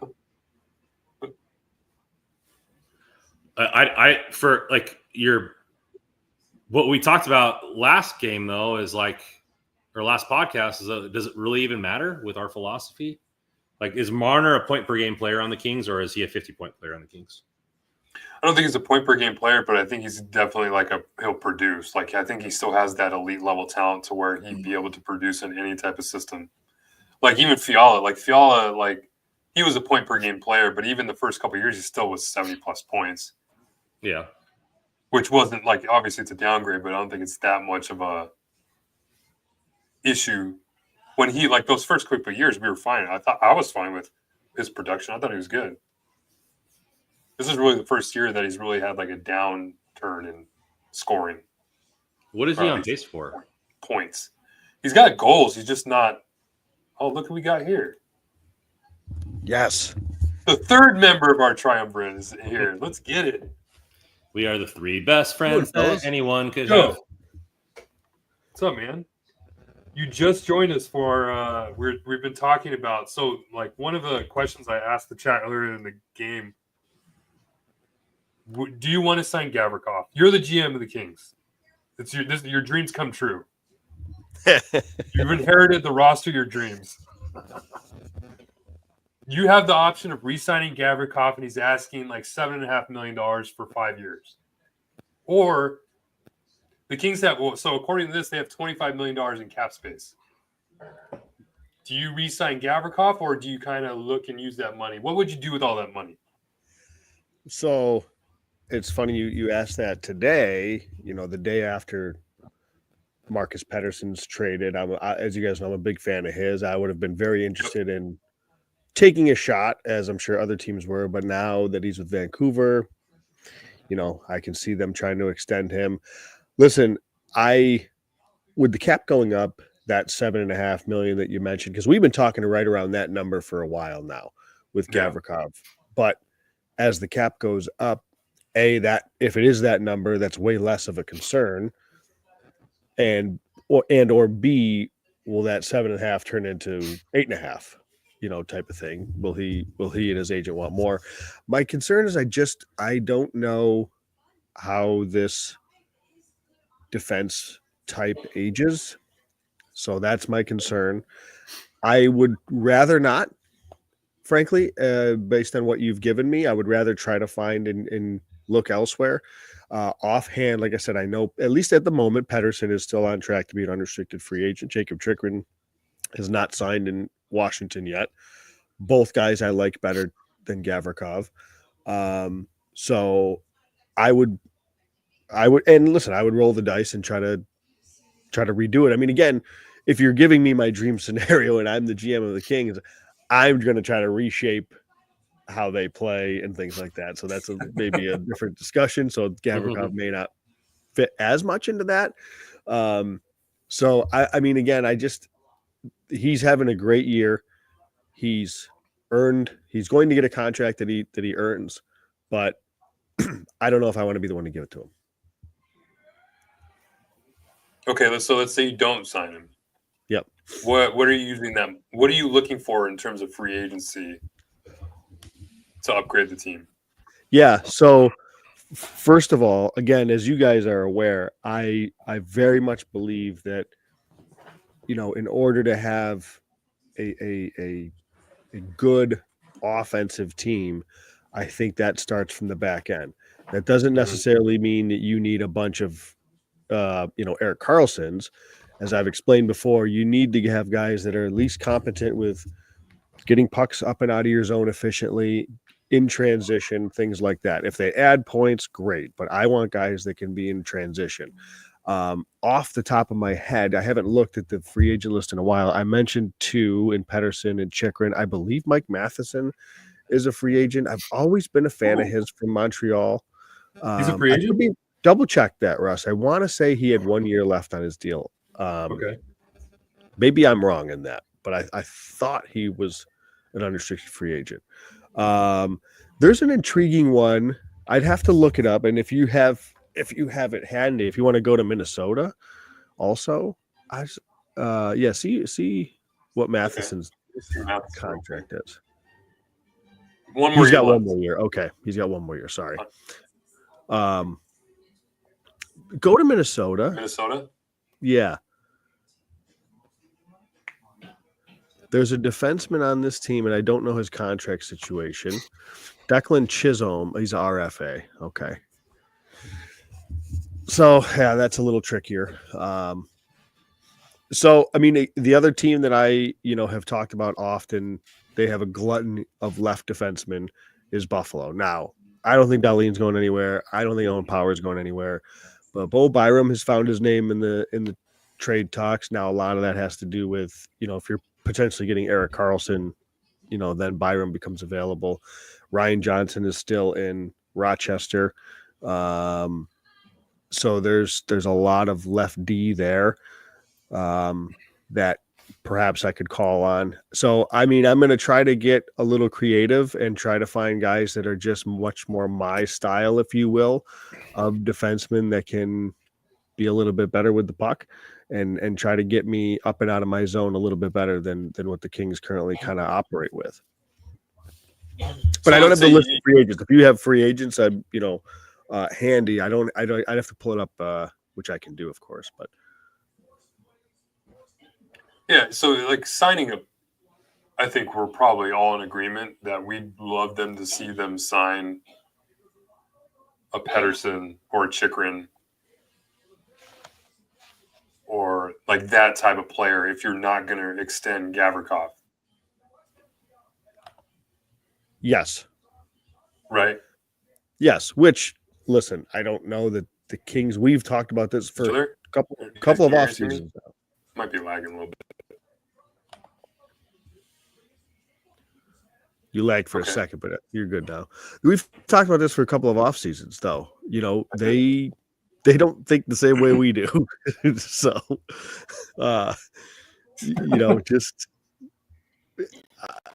it's hard to see because again, I see in the chat there's some pretty big forward free agents, Russ, that may or may not hit the market, right? With Rantanen and with Marner. So those guys are going to be hard to not throw money at if you're a team willing to do so. But as we've also talked about, I don't know. The Kings have a stylistic problem more so than they have a personnel problem. Like the personnel, yes, they could still use a scoring winger. They could use a top 6 player. Like, not to say that they couldn't use another big time player, because they could, but just as well as their roster their defensive construction and their stylistic play is a bigger problem, I think, than the personnel personally. But. Okay. So you don't sign Gavrikov, or what would be your thoughts on trying to sign Marner? Marner guy? Very well. Oh yeah. No issue signing Marner. None. I wonder what he's going to get. Third period's underway. It is underway. I need to change my banner. The chat has been on me about being up to date with this. I appreciate it. It's hard to I don't know. It's kind of hard to guess. I guess or project just because of what the cap's doing next year and the year after. It's great for those guys. Great for Marta to hit free agency now. Dude, perfect time, right? Cy, I think you're underselling what Marner's getting. He says between 9 to 12. I think it's going to be at least 12. 13, 14 and a half, Yeah. right? What did Draisaitl get? Didn't Draisaitl get like 13 and a half? How many 100-point seasons has he had? Marner? Yeah. Good question there. 3 or Brandon. 4.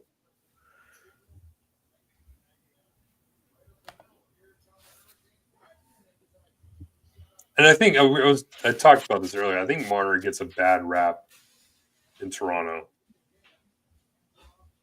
He does. I think, yeah, like he gets this like diva personality. Like the more I thought I kind of got caught in that too. But like the more you watch like Maple Leafs games, like he's out there like for all situations, penalty kill, power play, 5-on-5. Like he really is doing it all for that team. And I think it's probably just because he's a smaller guy. Maybe he gets bumped off the puck a little easier. 0 100-point seasons, Brandon. He has. Really? I swore I thought he had a 100-point season. That's weird. He has a 99, 97, and a 94. Last year was 85 and 69 games. So he would have got 100. No. Draisaitl got 14 million. So yeah, maybe more than that. How many 100-point seasons did Draisaitl have? Because he's had a couple. So then he would be what, like a little less than Draisaitl? So 13 million. Consider the fact that Draisaitl, usually plays center as well. I generally think that centers are going to get paid just a little bit more too. And he signed before this cap hit went up, or salary cap went up. I think they signed that in anticipation, but maybe not this much knowledge of the cap space going up. We talk about that Fiala goal though. Really nice. Really nice. They've been going to the net a little bit more. I'm happy about it. Fiala's been playing a lot better lately. I just feel like he's been on a bit of a. Not to say that goal was scored because he's on a line with Byfield tonight, but I just like that better. I want to see an extended stretch of this. Danault's had a good game though too. Fourth line's getting a run. Keel's gotten in a fight. It's been a good showing.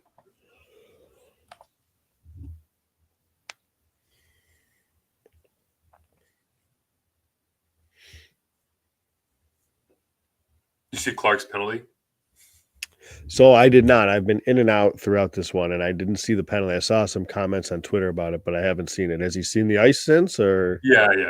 He had a couple shifts after.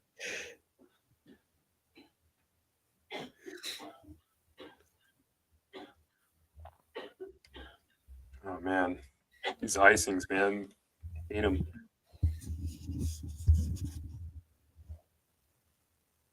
Where are you on Gavrikov?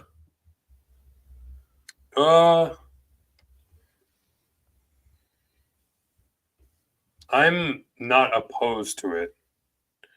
Opposed to re-signing him. But yeah, it's good. The thing is, you re-sign him, someone's going to give him $7 million at least. I think that's easy now. Yes. Yeah. Considering for me, like it's so much the term. Yeah. Like what is? I'm especially with the cap. I'm willing to go, and you have to hire in the money for a 2-year term. But if I'm him, this is his cash in moment. This is the reason he signed only 2 years, right? Exactly. So this is going to be a big one. Dude, whoever his agent was, this is a smart move. Yeah, I mean, that agent is tuned in.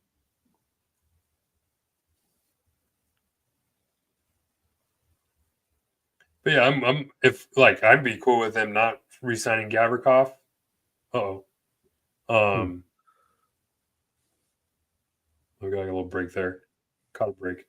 I'm cool with them not re-signing Gavrikov. Use that money because if you have 25 plus million to work with, and your big free agents besides Gavrikov are Tanner Jeannot and Trevor Lewis, David Rittich, right? Use that money. You sign Pedersen or Chikrin to like $7-8 mil per. then you still have money to work with and maybe sign like a Brock Besser or that type of player. I've seen a lot of people in the chat mention Nikolai Ehlers. That's a good one. I'm trying to see what the free agents. This free agent class is going to be interesting because there's not a lot of. I mean, well, I guess Marner and Rantanen headline it, but besides that, there's not like a ton of big names. I feel like. Let's see.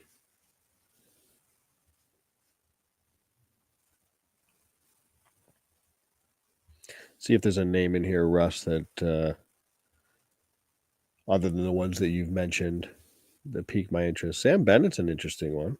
Sam Bennett, yeah. Dalek Evans says the Canes are missing the net as much as the Kings do. Which is pretty funny because I feel like they play pretty similar stylistically. They play with a lot more pace, but yes. I mean, they've generally, historically been like a higher volume team, right? What do you think about the Canes since they made the deal for Rantanen? I like it. I think that's a lot of, we've talked, or not even we, like everybody's talked about for years that they just don't. They're a really good team, great team, but they've kind of lacked that star power punch. I think Rantanen brings that. Yeah. And Taylor Hall's not nothing either. No. He's a nice little piece to add into this. Not a whole lot of names here, Russ, as I scroll. Mm-hmm.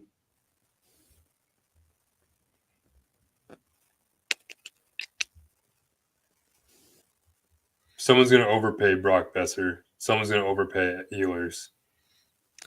I mean, I'm wondering, will they be overpays? Like, I guess it depends. Like, I don't know what to think now. Oh, Leafs are cooking the Oilers? Yeah.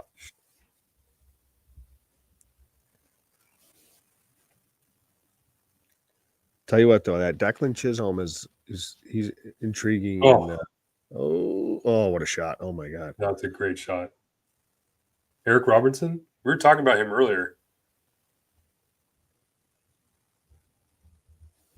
What happened here? Stretch pass. How many did Keo have? Like, I just saw the. That's not a trip?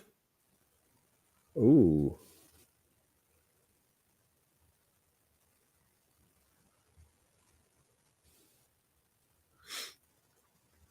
I need to see that Akeel break again. Yeah. I want to see the whole kind of play develop. Because I think Akeel might have a case there from the one look we've seen.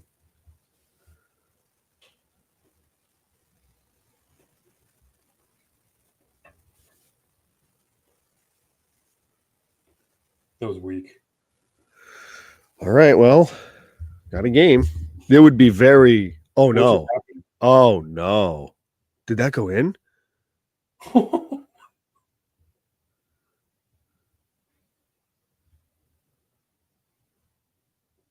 Uh-oh. Oh, maybe that hit the post. Holy crap!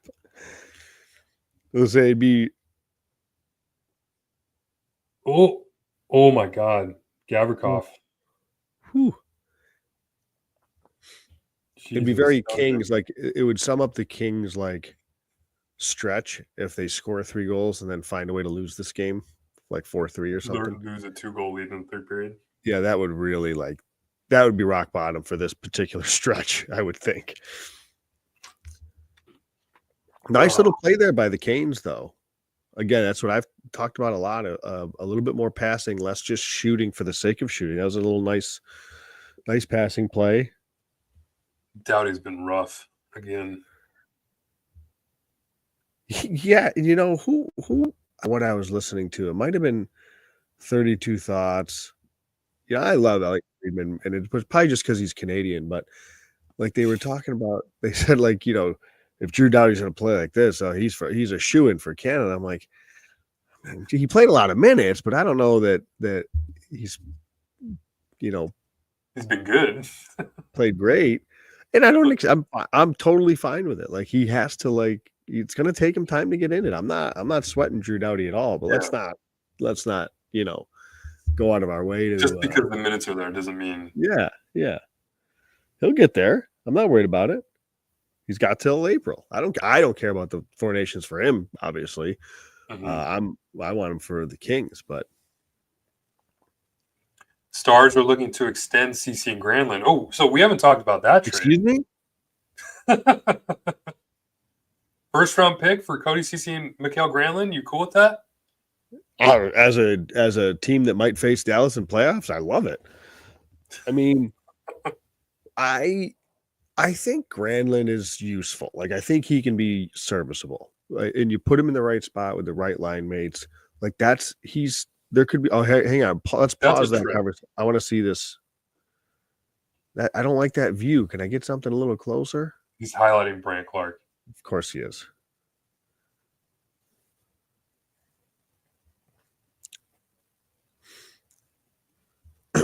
Well, he has where's his partner? His partner. Why is there only 4 guys on the ice? Oh yeah, why is there only 4 guys on the ice? What happened there?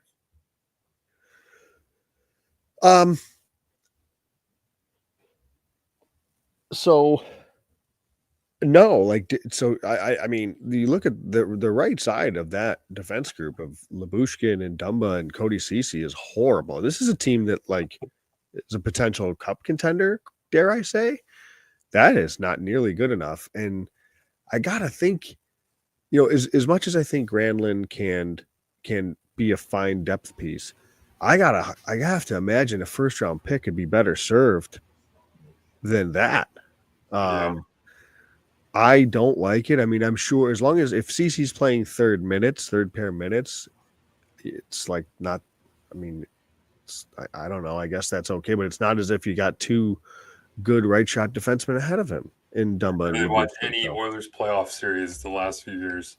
Oh, I like Granlund the way he's been playing this year. Like he's been asked to do a lot for San Jose. So like now he's playing third line minutes. Like I think Granlund will be okay. I don't think. A first is a lot. I mean, obviously for some reason I don't like the cost. Yeah, but I think the player's fine. Some of the scouting people have said that this draft isn't as deep, so the first round picks are being doled out like candy. I'll say, and maybe you talked about it earlier, Russ, but I'll give my 2 cents. But I thought that was a good bit of business that Vancouver did, making the best of a bad situation. I think it looked garbage in that second half. It definitely another trade was in the works. I think there was like a massive overreaction to just the Miller trade. It's like, well, clearly they had to get him out. Like that was he's got a no move clause. They were trying to make a trade.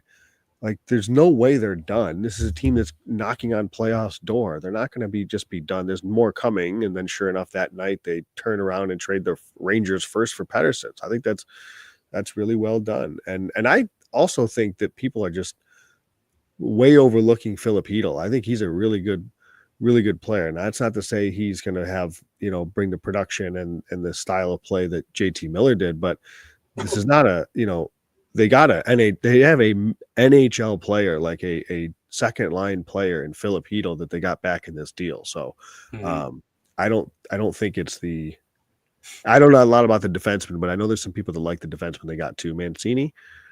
It doesn't help that JT Miller scored 2 times a day. Absolute piss missile in the first one. Yeah. Mancini's an interesting piece of all this. I don't know a lot about him, but I know some people like him. I mean, those trades were back to back. You got to think the GM's like, okay, like this one's almost done. I got to figure out a second trade to make this work. Like I think he made the first trade knowing that the second trade was pretty much there. Oh, absolutely.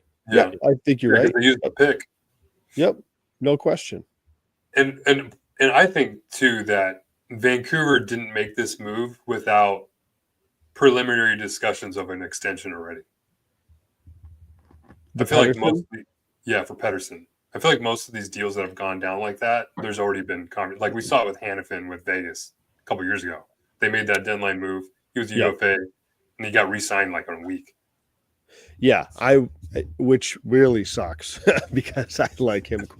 I like him quite a bit, and especially when you can slot him in at LD2 with Hughes as 1. Like that's nice. Like that decor went from being rough to, 3 of their top Mediocre. 4 are legit now with Hughes, Pedersen, and Roenick. I still don't love Tyler Myers in my top 4, but if you can kind of deal with it when your other 3 are those 3. So I think they've done a nice job, and they're probably not done. You know what's crazy is that Hughes leads that draft class in points, and he's a defenseman. I saw that. What class was he? He was the class, I think, before with the Dahlin. The Dahlin draft. 18? Is that 18? I think it was the 18 or 19. 19 was Hughes, Jack Hughes, first overall, wasn't it? Because that was the Turcotte class.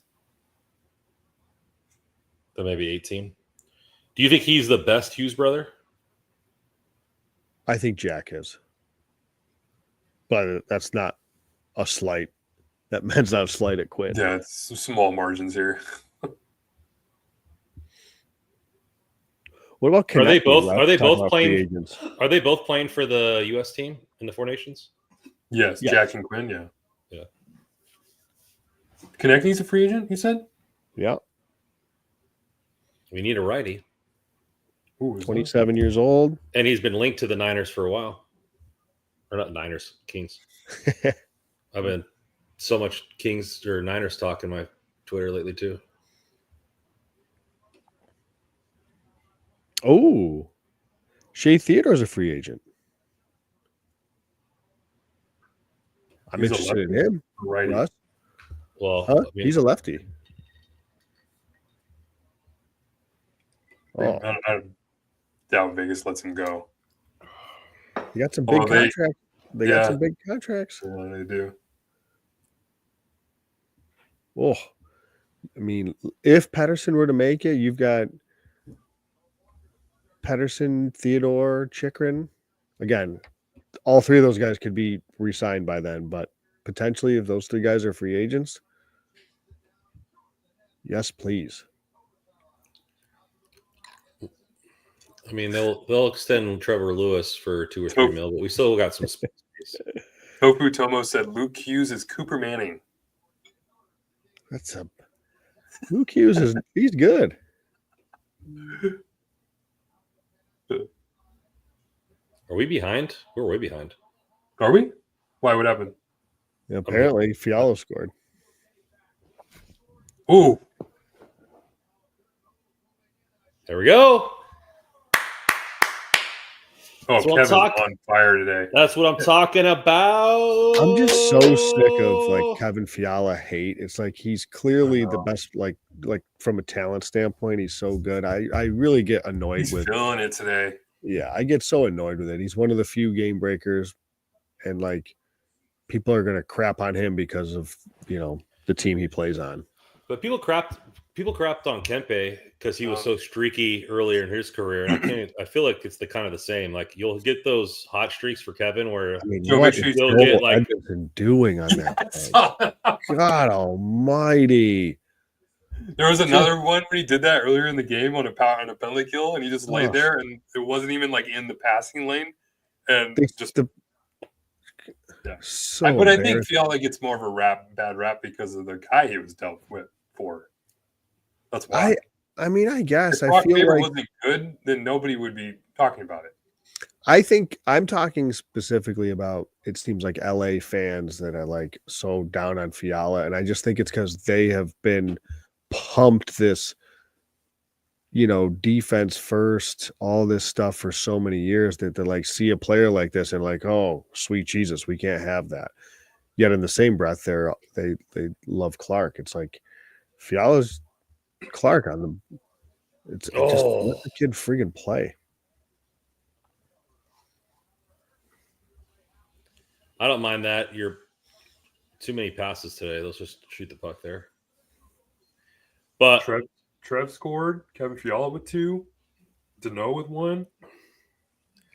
I'm I understand that Kevin Fiala, it's like he takes a lot of dumb penalties, but you got to know like there's not many people with his skill set in the NHL, let alone on the Kings. There's zero on the Kings. Zero on the Kings. Zero. To your point, Brandon. You know, Kempe is a game breaker in a different way. Yeah. But nobody on the team can do what Fiala can do.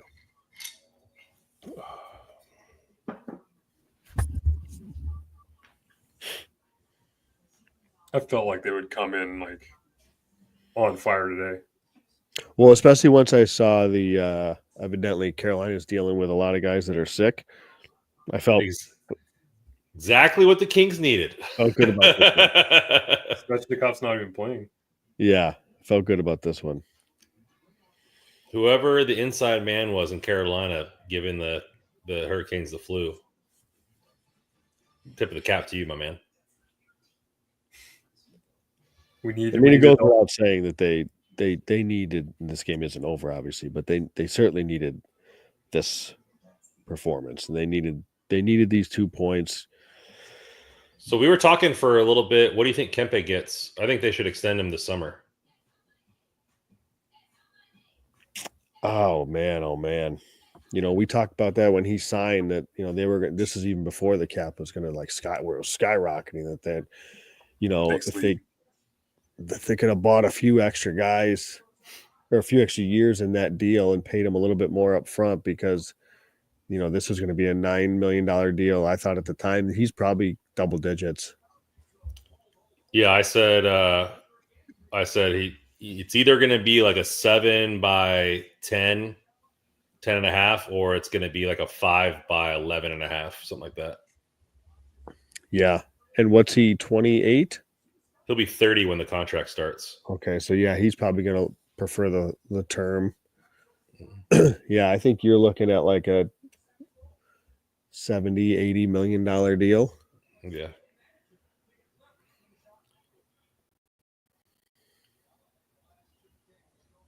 If you're LA, you probably try to up the money for a shorter term, because like he makes a lot of his game off his speed, and will he still have speed at 37? Yeah, and I mean, it's similar with Gavrikov. Like this next contract will be their last big one, so I wonder if they're going to go as long as they can. I would guess.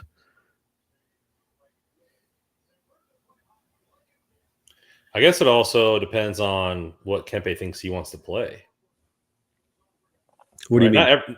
Not everybody wants to play to 37, 38 years old. True. You know? I'd like to get paid till I'm 37, 38 years old. Yeah, but it's not like, you know. No, I feel you. But 49ers rock. If you've listened before, we disagree with the philosophy of this team and how they value players. So not necessarily we're asking them to be kicked out or gone, but we would like the Kings to play a different form of hockey. That's for sure. Ooh.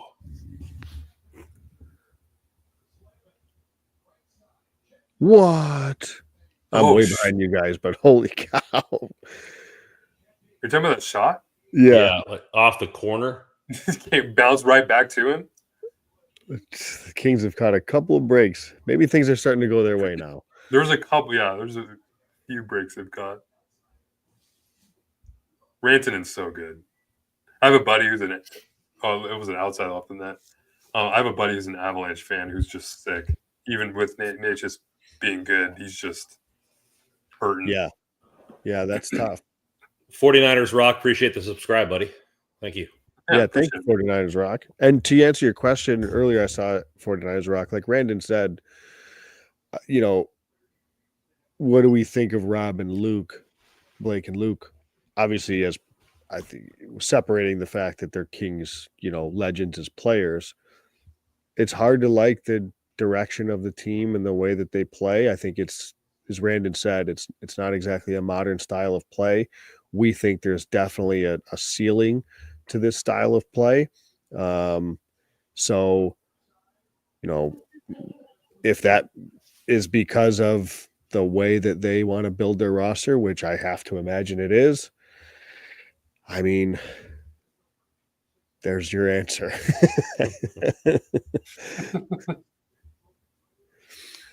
But that's also tough to do. Like consider, ownership, if they ever made a decision of like, hey, we need this team to go in a different direction.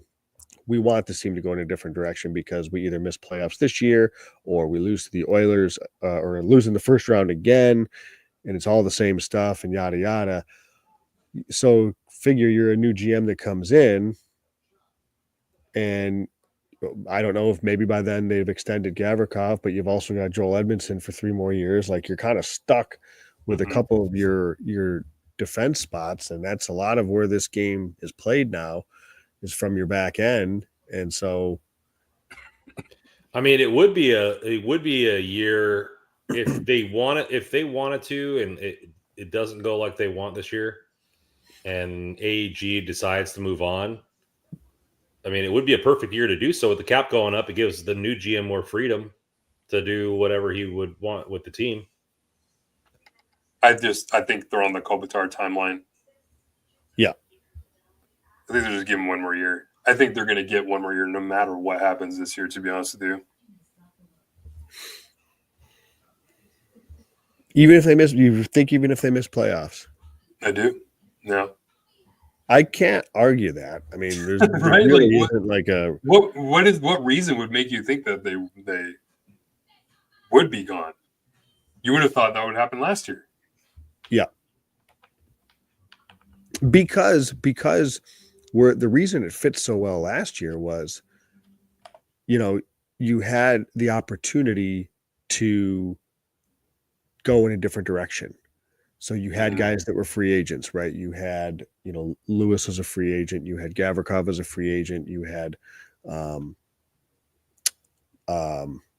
you didn't have Edmondson. You had Englund. You had 1 year left of Englund. So like you could take this team in a different direction, because you had open spaces to fill, and you could play around with a little bit. And then all of a sudden, you got some good young talent coming up too.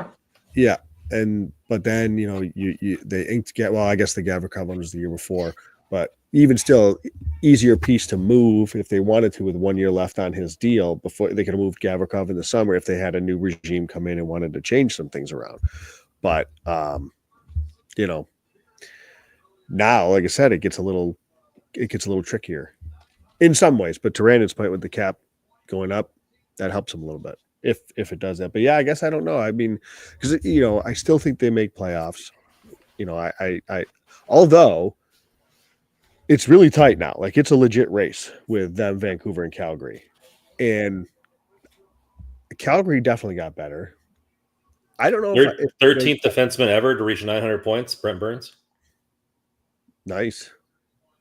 I mean, Calgary definitely got better, and I think Vancouver, I don't know if they're better, but they definitely addressed a need in Pettersson. Their defense was so atrocious. So I also wouldn't say that they're worse despite trading JT Miller, and I still think there's more to come. So, I do think these other two teams are improved and improving. And LA so far, I mean, they're getting Doughty back. That'll be something. So, I still think they make it, but these teams, it's a race. It's a real race. Brent Burns is one of those players that I didn't like when he was on the Sharks, but he's he feels like a player you could root for, like that toothless smile. Like he does a lot of stuff for the community. Yeah. I think they make the playoffs very not easily, but I don't like the amount of home games that they have for the rest of the year. They only have 10 more road games to play out of the final 32. All right, Hoven. Is it Vancouver or is it Calgary? What? That makes it? No, I'm saying I think the Kings make the playoffs easily. Right, but is it Vancouver Who's the wild card? or is it Calgary that takes the other wild card? Two of those three are going to, or the division. I don't know. Maybe the Kings are wild card, but either way, two of those three Pacific teams are making it. It looks like, barring a huge run from St. Louis or Utah, which doesn't look likely anymore. For a second, it did, but are they just completely falling off? St. Louis is now like 8 points back. They were, but they're like 8 points back now. Oh, yeah. Okay. I'm curious how good Calgary is going to be with Farabee and Frost. Yeah. Those are like upgrades to what I feel like they had before. Those were legit ads. Whereas like Vancouver, there's now like a question like, okay, like are they be good or they be worse off for losing Miller but adding Pedersen? Yeah. Where with Farabee and Frost, I feel like they're just a better team. I think if Vancouver can add another middle six piece, which I think they can, I still think they can. Edmonton's only Now, if one. you're talking, like you lost Miller, but if you've added Hedel, Pedersen, and then another piece at the deadline, I don't think that's bad.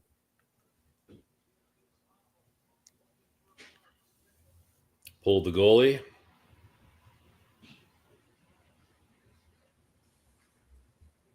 Failed to clear.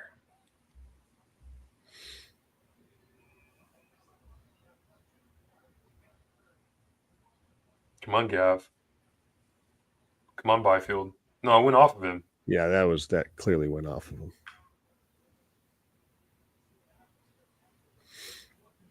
Last game of the night is Calgary, Detroit. That's too bad. Oh, Calgary plays tonight? Mm-hmm. Oh, did I miss that? Oh, Detroit, they did. I missed that. I have no shot at making that game. Winnipeg and Washington are 4-4 in the third. Wow, Ottawa's destroying Minnesota. Oh my God, 6-0. Another goal for Dubois. Just keeps on going.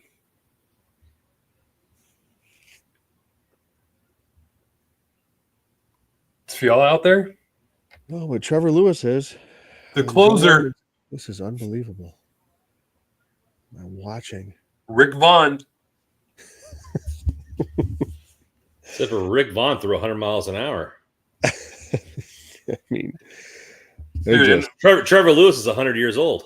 It's been a week, but RIP Bobby Uecker, man. Like, yeah, seriously.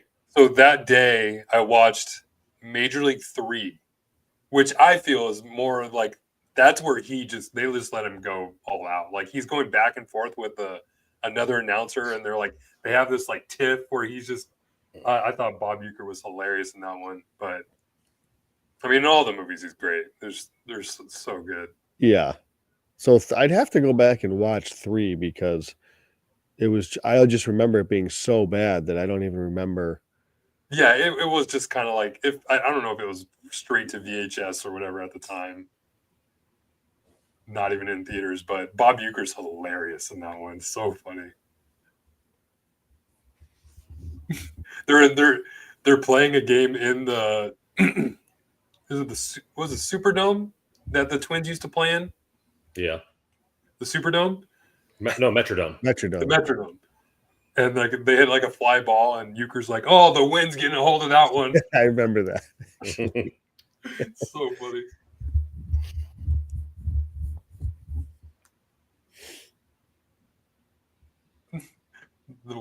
Was it Major League 2 when he just like drunk on air? He's great. It's like asleep. He's so funny. Kemper's having a good game. Just watch number 6 there. What is he doing? I mean, I just challenge people to just every so often just keep your eyes on him. Just watch him. Just watch.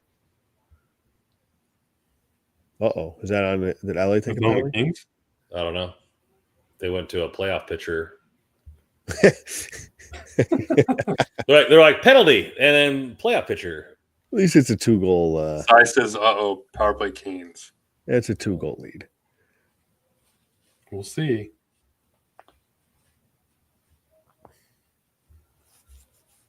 Of course, it's true. 215 is enough to. There we go. Joel Edmondson, Vladislav Gavrikov. Edmonton tied it. Wow. What? Is it now? Is Turcotte? I haven't seen Turcotte. Does anybody else see Turcotte? They didn't really have him out there. They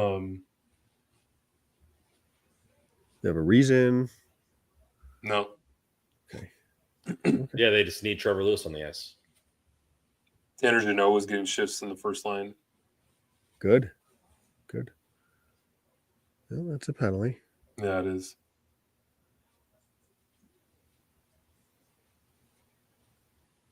They don't want me to win my bet. What was your bet? Money line? No. Puck line?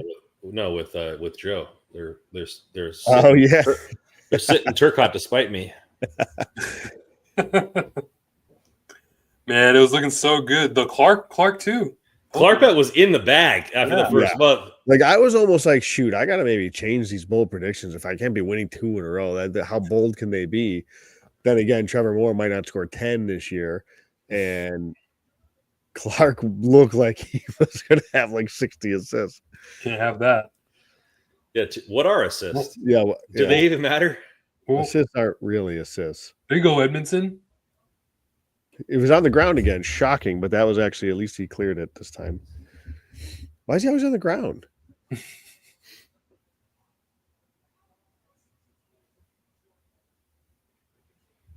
Oh, big clear. Big clear. I'll say. Good job at Gavrikov. Given Edmondson a lot of heat because he's not a very good hockey player, but I will say his metrics and his penalty kill metrics have been he's a positive. He is good on the penalty. I will grant him that. I don't think that's worth $3.85 million by 4 years, but I will give him that due.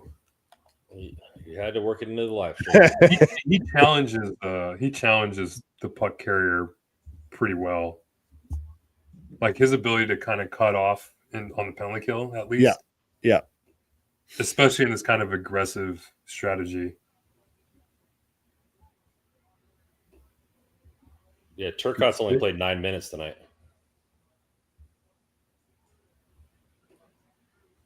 All right, boys. One more clear. I think we should be good. There we go. This is a big win. Yeah, they needed this one. And Clark only with 13 minutes.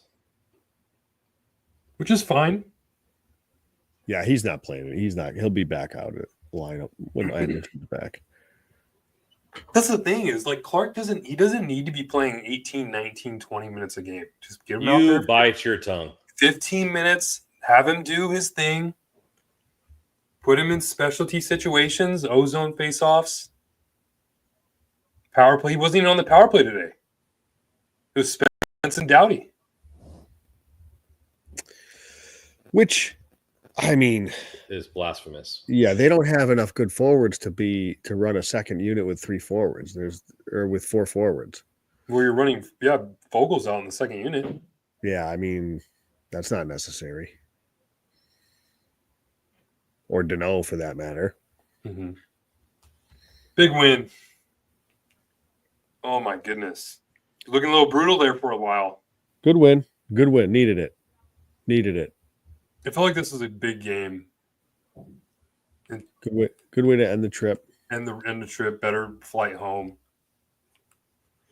Moore gets off the schneid. Fiala gets 2. Yep. Deneau scores. Kemper has a good game.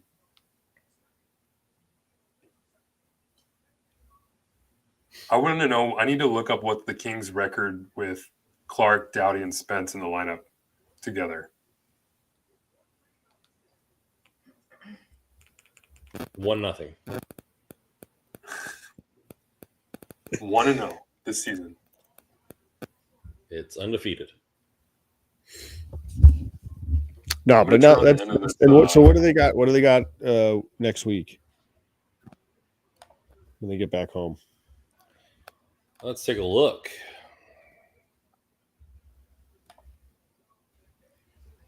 Oh, Montreal, interesting game.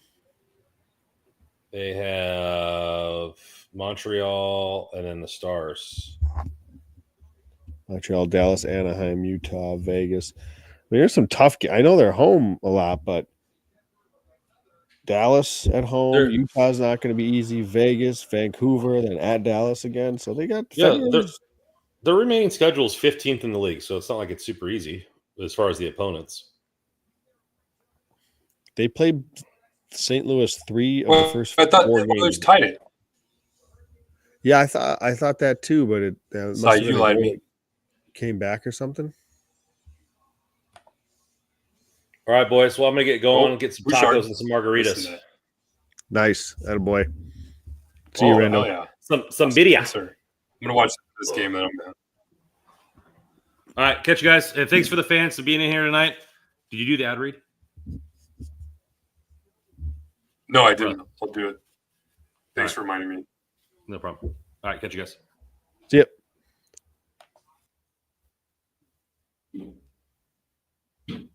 See if the Oilers do end up tying this here.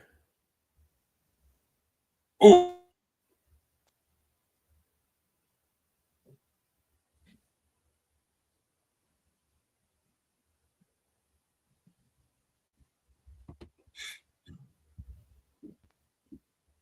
You sure on the Leafs game? Yeah. I wonder what else Edmonton's going to do. Yeah, that's. What do you think they should do? I mean, I like this signing. Sorry, CJ super chat. CJ put a super chat in earlier today asking for a goal, and so he got 4. So Boy, super chat didn't work. I mean, I think the Klingberg edition is. Oh, is that McDougal he's chirping at? McDavid?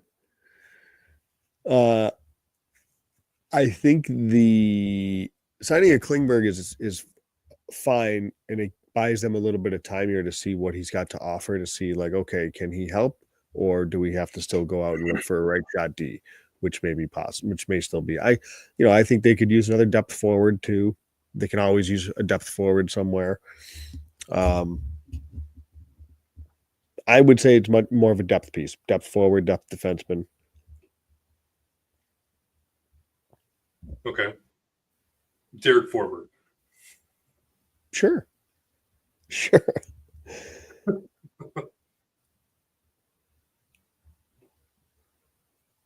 Oh, this is in Edmonton. I thought this was in Toronto. Oh.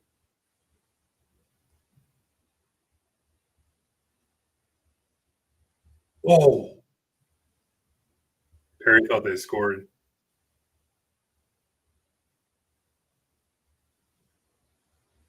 Oh my God. Ooh. Oh. I'm way behind. Oh my God.